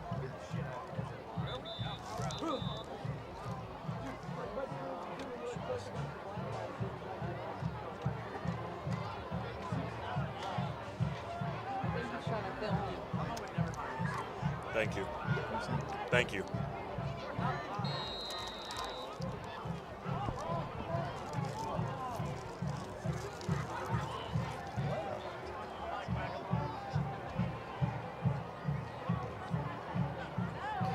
We appreciate all of our sponsors. If you're listening on the radio and you see at the bottom of your screen on the YouTube, as the Wildcats come to the line, play clock is already down to 5 after the timeout, and it is going to be 2nd and 11. Not exactly sure what's going on the Bearden sideline across the way. Well, come on, David, you know the answer to this. We've had about 3 plays without a penalty. Somebody's got to stop play here. So they reset the play clock to 25. It's 2nd down, 11 yards to go at the Wildcat 30, trailing 28-6. Blaine's going to pass, has some time for a second. Now he's going to run. Tries to run anyway. He's going to be slung down and dropped for about a 2-yard loss. Just nowhere to go with the ball. He looked down the field. We've got a bunch of young receivers playing today with our 3 receivers we've been seeing primarily the last most of the 7 previous games. Just young guys, and that time nobody came open. Good defense by Bearden. Yeah, and kind of the only guy in there at true wideout that we've seen a lot of is Adam Washington. He's got a nice catch early in the game, but he really hadn't been targeted a bunch, and so really kind of a bunch of guys without a ton of experience. Here comes Blaine. He's got time this time. He's going to go deep. Pass is wide open. First down. Wildcats up to the 44-yard line. Nice throw, nice catch, and the catch is made by Malik Howard. Really nice job by Coach Rang and his staff designing that play. We've seen Blaine have success rolling out of the pocket and throwing on the run. They get him out on the run there. Baffert has a nice job of protecting his right side, but then Malik Howard and Demillion Porter were left from that vacancy that Baffert left. They fill that left side and protect his blind side. Really great play design that left him with plenty of time to make that throw. 10 Bank of Oak Ridge, first down, 10:50 to play in the ball game. First down, 10. Here comes Demillion Porter looking for some running room. You know, they had a lot of success early in the ball game with Rush Douglas, but it's been Demillion getting the bulk of the carries since really that first drive. Yeah, it's kind of weird. We obviously, Demillion's been the workhorse this year, no doubt about that, and for good reason. He's done a really nice job. However, it is odd that maybe it's just kind of how the game has changed after Bearden got that big lead, but it looked like Oak Ridge was set to feature both of those backs, and since then, it's really been a one-man show. Well, I'm looking for Rush anyway. Do you see him down? No, he hasn't been out in several plays. Wow, let's look for him on the sideline. Hopefully he's okay. Second down, 10 yards to go. Blaine's going to run it, and he gets back a yard to the 45-yard line. It's going to be 3rd and long. Yeah, Rush is standing down there by, I don't know if that's McKeithen or who that is down there. I can just see the back of his hat, but maybe it's Coach Rang. But it looks like he's ready to go. He's got his helmet on, got his gloves on. Just kind of now he's going to come back in as Peyton Sharp comes in for Tyree Porter and Anthony Angel. So it'll be 3rd down, 9 yards to go. Clock moving, 9:44 to play in the ball game, 28-6. It was a one-score ball game at halftime, but it's been all Bearden here in the second half. Wildcats have had no field position until this drive, and now they're faced with another 3rd and long at the 45. Here comes Rush trying to get some running room. Nothing there, and Boy, a late guy piling in on top of the pile, or he was either fell or just kind of surprised they ran the ball there. You can hear the Oak Ridge fans are not too happy about that play call. It's 4th down. Yeah, and I kind of am with the Oak Ridge fans. I don't necessarily understand that call. It would be one thing if all drive they had just kind of run out and said, let's get this game over with, but they were passing and it looked like they were trying to make something of this, and all of a sudden on 3rd down they just almost concede the 3rd down, and it looks like Oak Ridge doesn't have enough players on the field. Right, here comes Caden Stewart late. Play clock is down to 3, 2, 1. Delay a game. Well, they got it up. Nope, they didn't. It's going to be delay a game. And I know we are without some people and there's probably some, people that are not used to certain roles, but false start against Oak Ridge. It's going to be, is it false start or delay a game? One or the other. False start was what the PA announcer said, but like you said, the game clock was what I thought I noticed. 5-yard penalty. So Eli's going to punt. 18. It's 4th down, 18 yards to go. Here's the punt. High wobbly kick. Fair catch is signaled for and made. And they're going to call a penalty. Rush was down there and he avoided contact the best he could. Fair catch was made. You don't call that. He had plenty of room to catch it. Unless there was some Rush needs to come to the sidelines, and he's. But that's a call you just don't make. I mean, Rush did an acrobatic play, did not affect. They wave it off. They wave it off. So you've got some officials obviously who are young and inexperienced. That one guy has called. I think he might have been the guy who called the pass interference on Malik as well. But they wave it off. So good job by the referee. Can you believe I just said that? Good job by the referee to wave that one off, because that was not a penalty, Mike. Well, that was only fair. Sometimes they throw the flag too soon and realize, I shouldn't have done that, and they are able to wave it off. 1st and 10. Running back hits the line of scrimmage and gains about 8 on the play. Oak Ridge defense going to be a little tired, I think, as Gibson on the stop. Gain of 9. 2nd down, 1 yard to go, 8:07 to play. Alex? Just one of those nights. Unfortunately, it's much different game than last week, but if people are going to see the score at the end of this one and they're going to think it's much the same, it was very different. And I commend Oak Ridge for how they fought in that first half. Unfortunately, once Bearden got up 2 possessions, Oak Ridge just doesn't really have the ability to come back. Handoff up the middle, good run into Oak Ridge territory up to the 45-yard line. Wildcats are getting tired, and the Bearden offensive line starting to exert themselves. They've got some really, really steady, solid backs, too. They do. Well, that's the Beaufort guy. That's kind of the slot guy. Their kind of special teams star that they slid over to running back. So there's still starters still in the game. Parrott back at quarterback. And so, Bearden doesn't appear to be taking their foot off the gas just yet. Dominic Fields was in at linebacker. He's out now. The Wildcats watch Bearden. 1st and 10.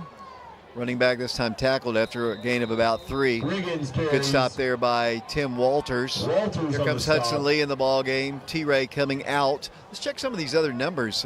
Some people playing in positions that I'm not used to seeing them play. Are you sure that is not? That's Caden Stewart playing linebacker right now. Yeah, and the cornerback is LaDainian Pendergrass, who we mentioned earlier. And then outside of that, it's pretty much the starters. 2nd down, 7. Once again, a handoff straight up the middle. They're tackled at the 40-yard line.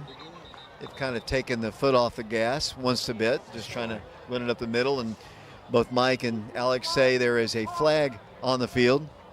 One of our main sponsors, Tracy Larrabee. I can hear him vocalizing down in front of us. Well, I agree with him. Penalty against Bearden. 6:37 to play. A lot of people filing out of Bearden High School. Traffic was pretty rough getting over here. I think they may have called a sideline warning. And if they did, that's one of the most stupid penalties at this point in the game for something that has absolutely no, that has no effect. That had no effect on the play. Penalty against Bearden. Because they were warned earlier. I think that was the second time they had been, and the next time means he can't coach next week. The head coach, remember McMinn County? We remember. Yeah. So now, here Wildcats are trying to blitz here. Handoff goes for a gain to the 40, where it's now going to be 3rd down and 5 yards to go. 28-6 the score. The good news is, okay, these big West Knoxville schools are 6A, we're 5A school. We got a chance to win a championship next week at Lenore City. We do. Certainly everything you want to do this season is still in front of you as far as the end goals are concerned. You obviously want to go make a deep playoff run, and what's the best way to do that, David? It's by hosting playoffs at the friendly confines of Blankenship Field, and if they win next week, they'll have a shot to host 2 games. 3rd down, 4 yards to go. Lenore City is also 2-0 in the region, so they're playing for a title as well. Hand off to the running back, and he moves the ball forward for a 1st down, right to the 35-yard line of Oak Ridge. The clock is moving. Well, it should have moved. Now the chains are being moved, so they start up 5:16 to go. Wildcats are going to drop their 4th straight game to Bearden. So clear something up for me, because I'm a little bit confused how Oak Ridge could lock it up with a win next week.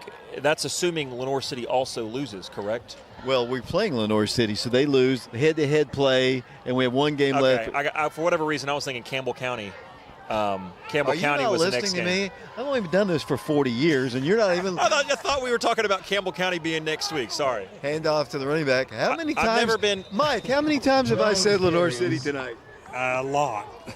I've never been one to be confused with someone who's great at the details. Gain of 2 in the play. It's that's an inside joke. As you've often reminded me. One of the Wildcats is down. We'll have an injury timeout here, stopping the clock. 4:39 to play. 28-6 the score. Bearden on top. Back in 60 seconds. My calculations are correct. There's been 23 penalties called tonight. 11 on Bearden and 12 on us. Mark, how many yards penalties do we have? 107 right now. 107. That's just the ones that have been accepted, though. Titus, what are you doing? He's over it. He's over it. What does that B stand for? Is that Bombers? Okay. Who is that? It looks like Stewart.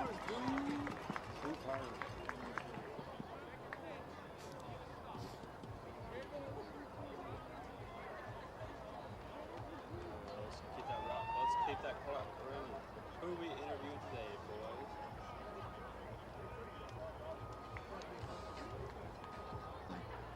I haven't seen him in a while. Because remember he. Yeah. JT tonight. He hadn't made it. He got hurt again in his shoulders. Oh, really? I didn't know that.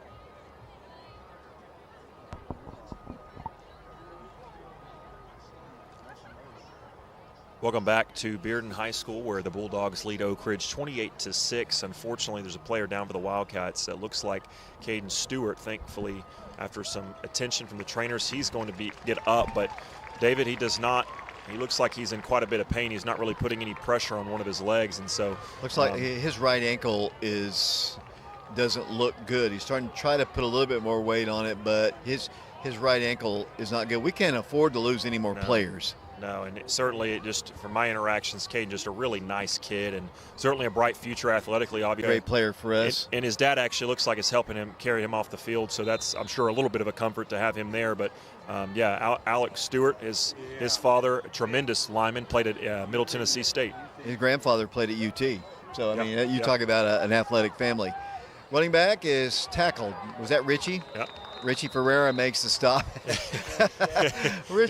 I'll tell you, Richie was on the show on Wednesday night, and Mike Kelly told me we better make sure we have a 7-second delay. He is never going to say anything derogatory or anything, but he's liable to say whatever's on his mind. Yeah, he's a lot of fun.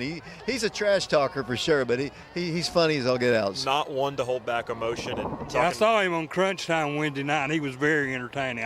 I was impressed, and he's a good baseball player too. A really good baseball player.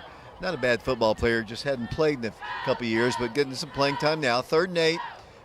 Walters, here's a pass. Oh, nice catch. Right on the sideline at the 23-yard line. Not bad coverage, really, on the Wildcats. Just a nice throw and a nice catch. Yeah, good little pitch and catch. Had pretty good protection. Boy, you look at Oak Ridge offense that was riddled with injuries last week. 3 receivers down. Now all of a sudden you look at the defense. Gormley went out shaken up. I haven't seen him come back in, and now Caden Stewart looks to be shaken up. And like you said, we just can't afford to have anybody go out. It was a first down. There's a run inside the 15-yard line. The clock moving. That's another first down for Bearden. Wildcat defense, they've got to be tired. They've been out on the field most of the second half. 9-yard gain, 3:21 to play in the ball game, 28-6 the score. Unless we're in their region next year, most likely we will not play Bearden next year, not because they're a better team or whatever, but they, as a 6A school, we'll be a 6A school if we're not in their region. And a lot of people think we will be. A lot of people think we'll be in Upper East Tennessee, but they will not be on our regular season schedule unless they're in our region next year. Yeah, which is, kind of neither here nor there, but certainly you'd like a shot at them next year at some point, maybe even in the playoffs. First down goal to go at the 9-yard line, 2:42 to play. Running back once again. Met at the 5-yard line, and down he goes at that point. Help me out with the tackle on that one. That was... Like Richie was in there along with TJ Hibben. Okay. I'm going to call TJ's name. I hope Gormley's okay. I mean, he's really our best linebacker for sure. I mean, nothing against TJ and the other guys, but he has been so steady all season long. Yeah, steady Eddie. He's just so consistent with his play where he's supposed to be. And kind of a quiet night. We were just kind of mentioning how right before he appeared to get hurt, how we hadn't heard his name very much tonight. Second down, goal to go at the 5-yard line. Hand off to the back, gets ahead of steam, but doesn't go too far. He's down at the 3 or 4-yard line. Minute 57 to play. Amani Bishop and Hudson Lee. Nice to see Hudson back in. He was shaken up earlier in the game, and he seems to be okay, though. Wildcats down 28-6. It'd be nice if they took a knee, but it's up to Oak Ridge just to stop them right here. Third down, goal to go at the, didn't go to great spot, the 4-yard line. Nothing fancy at all. They just power football right up the middle. Wildcats try to stack him again. The pile is being pushed backwards, and so is the runner, and he has no gain. DeMarcus Jones on the carry for the Bearden Bulldogs. Good job on defense that time. They buckled him up. He only got about a half a yard on that play, so it brings up 4th and 4. Minute 9 to play. A lot of the fans filing out. Branson family still in attendance here. All 3 kids. Ashley, Branson as well. I didn't get her name in. Only Branson I haven't gotten in today. 4th and 4. Here comes the running back, and he's in the end zone. That is a touchdown. So with 49 seconds to go in the ball game, the Bearden Bulldogs put another score on the board. They have scored 4. Let's see. Well, it's 34-6. As the Wildcats look so good on that one scoring drive, they went 11 minutes and scored and took the lead 6-0, but they haven't been able to generate much since. As Alex is heading on down to the field as the Bulldogs prepare for the extra point. Wildcats looked pretty good and showed some signs of things that they're going to have to do one week to prepare, and I thought that one drive was just phenomenal as that kick is on its way, nearly blocked by the Wildcats, but it is not, and the extra point is good. 47 seconds to go in the game, 35-6 Bulldogs. We'll be back to Bearden in 60 seconds.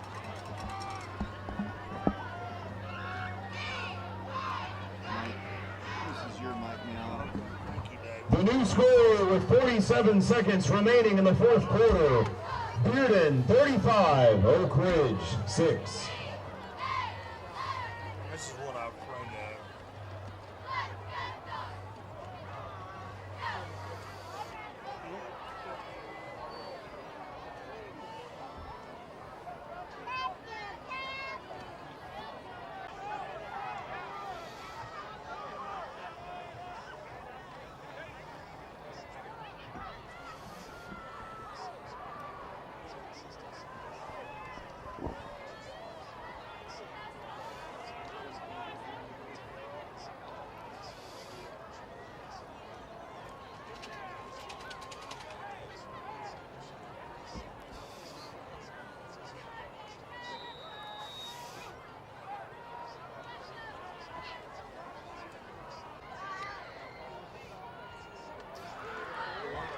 Here's a return by Oak Ridge, 10, 15 to the 20-yard line, and that's where Oak Ridge will take over 1st and 10.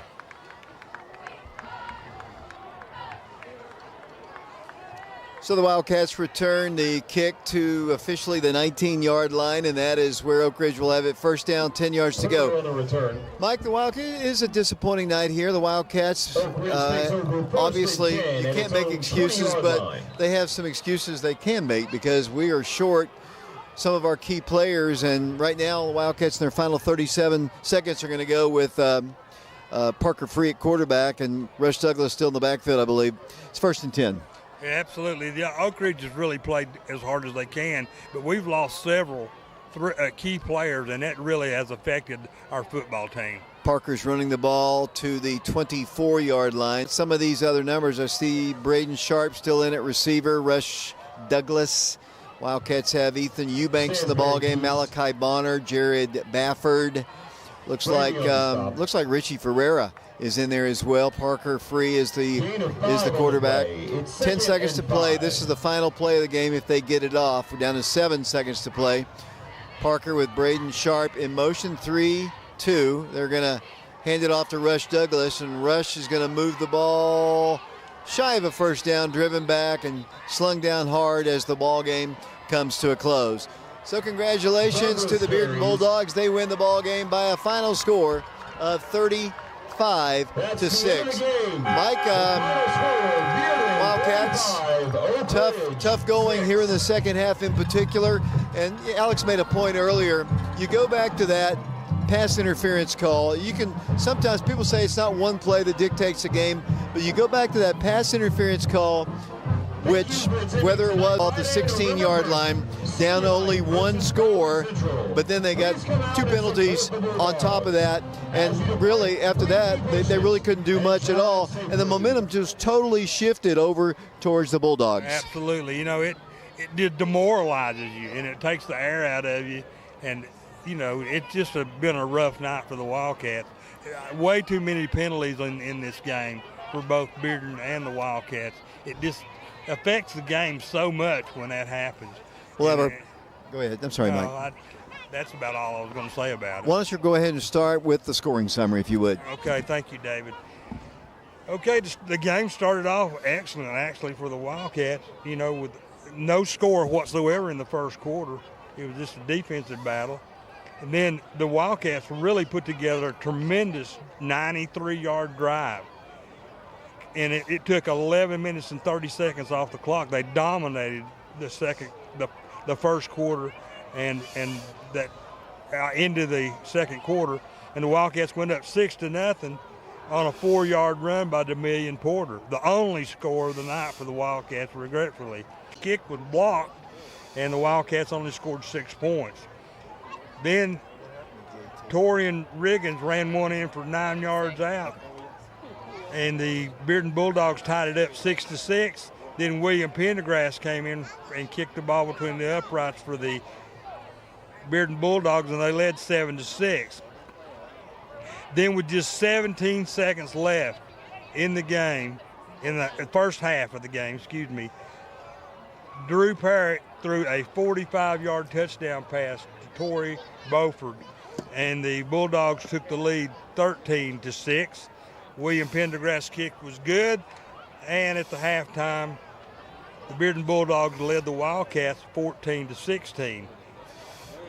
And then with 6 minutes and 26 seconds left in the third quarter, Drew Parrott threw a 34-yard touchdown pass to Demison Lavelle, and the Bulldogs led 20-6. William Pendergrass came in and kicked the ball between the uprights, and the Bulldogs led 21-6. Then with 6 minutes left, they had a 3-yard touchdown run by Torian Riggins, put the Bulldogs up 27-6. Pendergrass's kick was good again, and the Bearden Bulldogs led the Wildcats 28-6 as we started the fourth quarter. And then with only 7 seconds left in the game, DeMark Jones ran one in from 4 yards out, and the Bulldogs led 34-6. William Pendergrass came in and kicked it between the uprights, and the Wildcats lost a tough one tonight, 35-6. I'm looking at Coach Rang. He's having a very fiery conversation with his guys down at the 35-yard line. You can probably see down if you're still watching the screen. By the way, somebody wanted to say hi on the chat to you. Looks like Debbie Hibbins says hi, Mike Sheehan. Thank you, Debbie. I appreciate that very much. It's great seeing you at the 69 reunion about a month ago. Our final score here from Bearden High School, 35-6. Why don't we take a break? We'll send it back to Brian Bennett. We'll have Coach Rang with Alex Myers. The Laura Lynn Green postgame show getting underway here in a moment. Mark will have the final stats. We'll be back with Coach Rang in 2 minutes.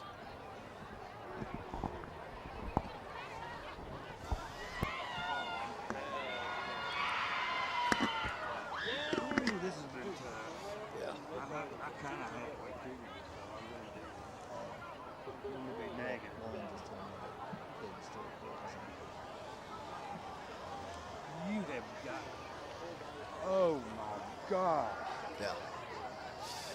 That is unbelievable. Oh my God. Man, this is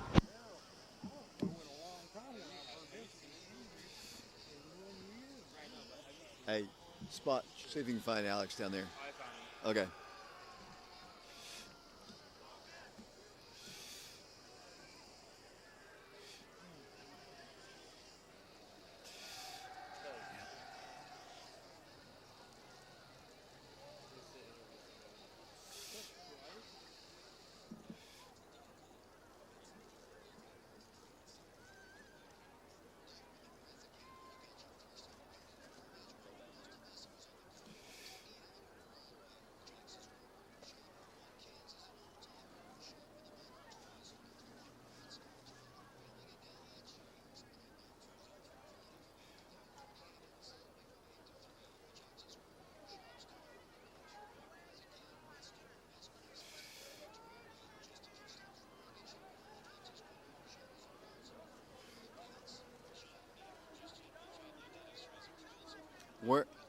None of our camera guys are with Alex.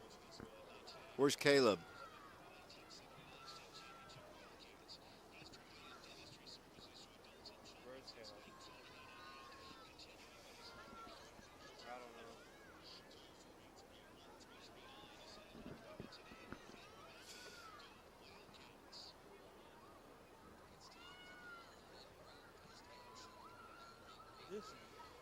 Our receivers have taken I see Caleb. You see Caleb? If you can, if you will take it just a moment, I'll send it back to you, and then you can come back to me when Coach Rang, he's actually doing another interview, so nobody wants to hear me blabber for a minute and a half to kill time. So send it back to you. We'll be back with Coach Rang in just 1 moment. All right, we'll take it right back up here. The Wildcats defeated 35-6. Coach Rang is being interviewed by Knoxville Station. Mike, let's talk about some positives here. Next week, the Wildcats have a chance to win a championship, a region championship, taking on Lenore City. The Panthers 2-0. They're playing Heritage tonight in a non-region ball game. The Wildcats with a win would have the tiebreaker over Lenore City, who are also 2-0. And the Wildcats would get a chance to host first and second round of the playoffs, and more importantly, they'll win a championship. We are a beaten-up team, though. Tonight didn't help us. I think there might be 2 other big injuries to talk about later. Yeah, I really hate to hear that, but I am really pleased the Wildcats positioned themselves to be regional champs, and that's always big and key to get to play those first 2 games at home. I mean, that is a wonderful thing. So hopefully we can go to Little City next week and come away with a victory and walk away with a championship. Let's go down to Alex Myers. He's got Coach Rang.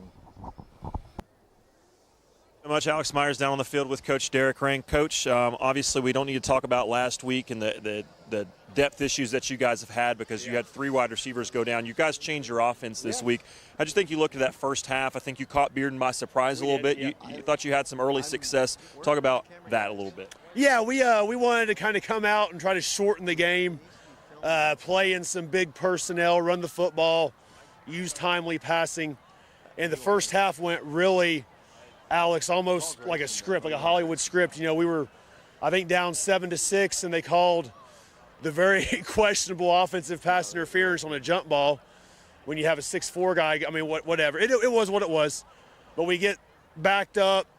They score, and then, you know, I think we had a 21-play drive.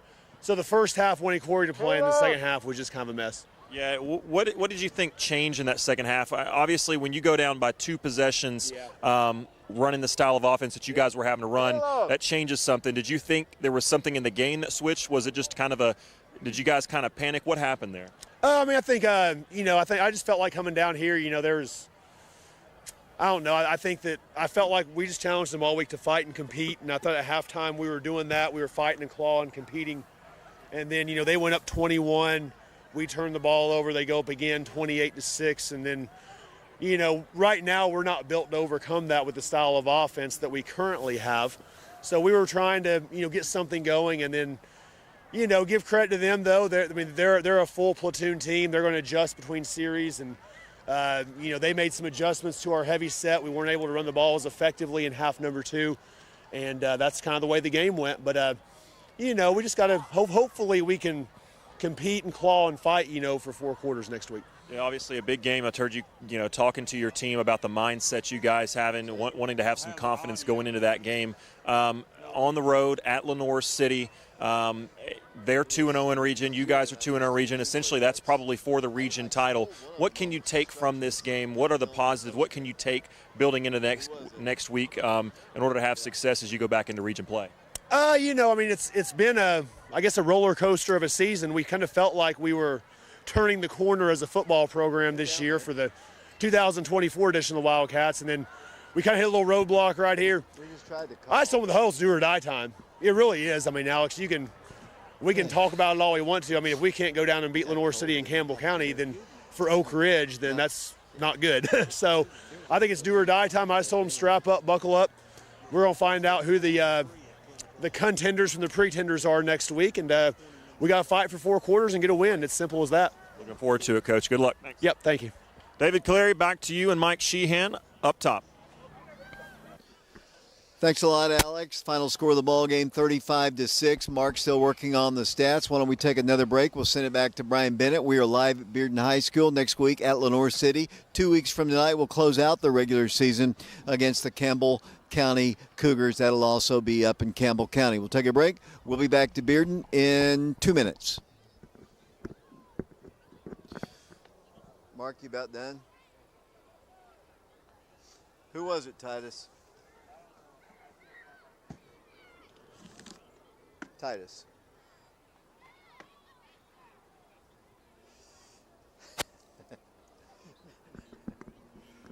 I like your jacket. Yeah, I do too. That's a nice looking jacket. It's nice. Very nice. Well, there's David.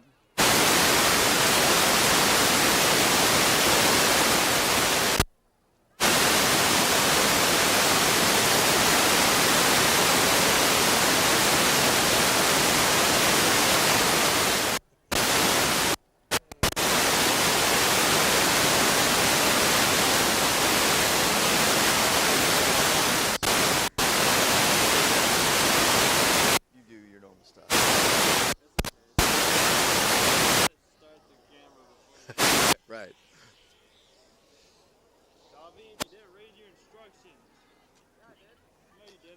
We needed somebody filming Alex and Rang down there on the post game.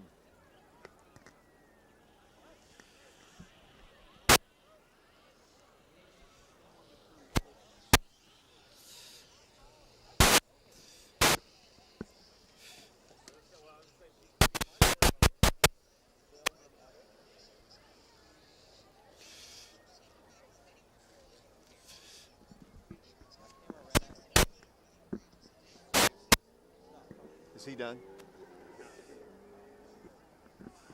Not, I'm not sick. Are you out of here? I think so. Okay. I'm gonna have to. Yeah.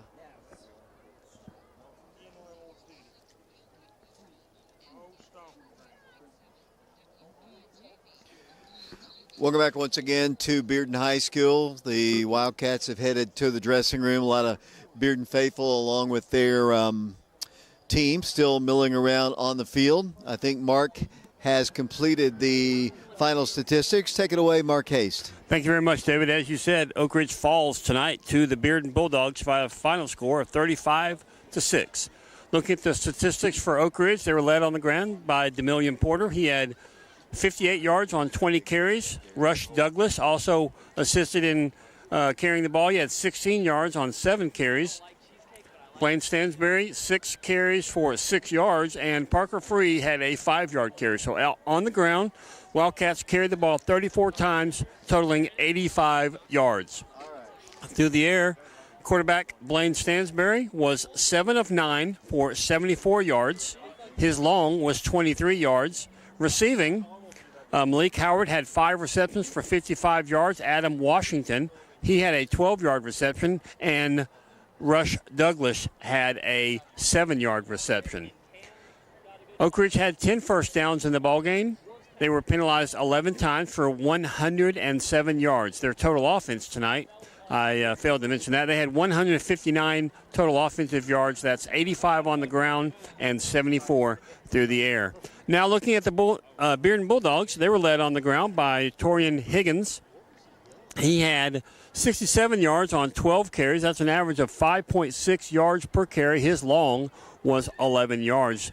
DeMarcus Jones did a lot of the heavy lifting late in the ballgame. He carried the ball 10 times for 37 yards. Torrey Beauford had 4 carries for 16 yards. DJ Hunter came in late as quarterback for the Bearden Bulldogs. He had 1 carry for 10 yards. Drew Parrott, starting quarterback, 4 carries, 8 yards. And Tyler Tummins, he had a 5-yard carry. So as a team, the Bearden Bulldogs had 143 yards on the ground on 32 carries. That's an average of 4.5 yards per carry as a team. So that's very impressive.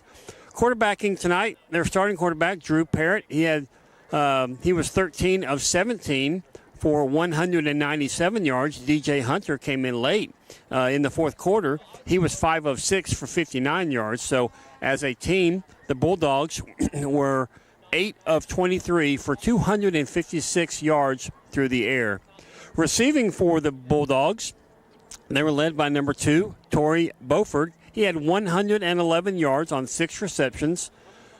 Damian Leavell had 78 yards on 6 receptions. Quarterback Drew Parrott, he had 3 receptions from DJ Hunter, obviously, for 40 yards. Tyler Tummins had 19 yards on 2 receptions, and Grant Cross had an 8-yard reception. So, as a team, the Bulldogs had 143 yards on the ground. They had 256 yards through the air for a total offense tonight of 399 yards. Bulldogs had 21 first downs in the ballgame. They were penalized 13 times for 125 yards. Looking at the team side by side, rushing yards, Oak Ridge 85, Bearden 143. Through the air, Oak Ridge had 74 yards, Bearden 256. Total offense, Oak Ridge with 159 total offensive yards, Bearden 399. First downs, Oak Ridge had 10, Bearden 21. Penalties, Oak Ridge 11 penalties for 107 yards, Bearden 13 penalties for 125. Time of possession, Oak Ridge had the ball 24 minutes and 14 seconds, Bearden 23 minutes and 46 seconds. Again, this is Mark Hayes, where Oak Ridge falls to the Bearden Bulldogs 35-6. And we'll send it back to David. Thanks a lot, Mark. Appreciate that. Let's get Alex in here for his final comments. The Wildcats fall today to the Bearden Bulldogs by a final score of 35-6. I didn't listen to really the bulk of his interview with you down on the field. Nothing against you or him, but he was very animated. I could see that from up here. Yeah, he was, and it's kind of recapping, talking about some of the same things that he was talking about to the players at a post game, and He's not happy. I think I think you get the feeling that they, as a staff, challenged this team to fight for 4 quarters after last week's performance at home against Farragut. That was very disappointing, obviously. And he was very vocal about that. He thought they did fight and they clawed for kind of 2 quarters, and then once adversity hit, once that opening drive didn't go well in the second half, and it just kind of crumbled. And basically said, I think there's 2 things that are interesting to note here. He basically said that next week in practice, I think they're going to separate the pretenders from the contenders. In practice, it was kind of a verbal, vocal challenge to his players.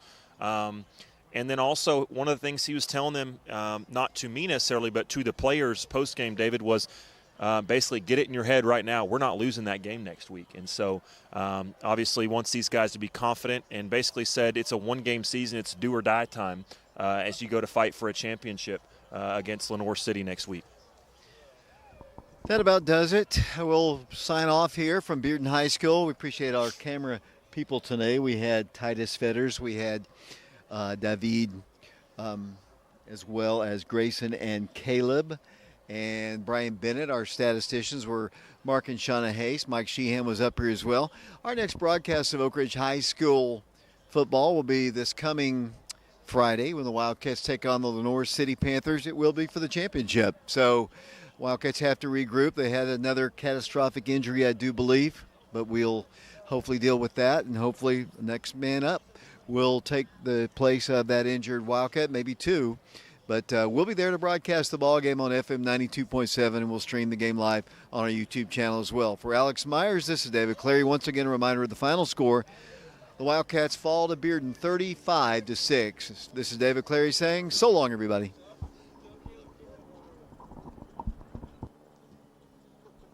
Thanks, Brian.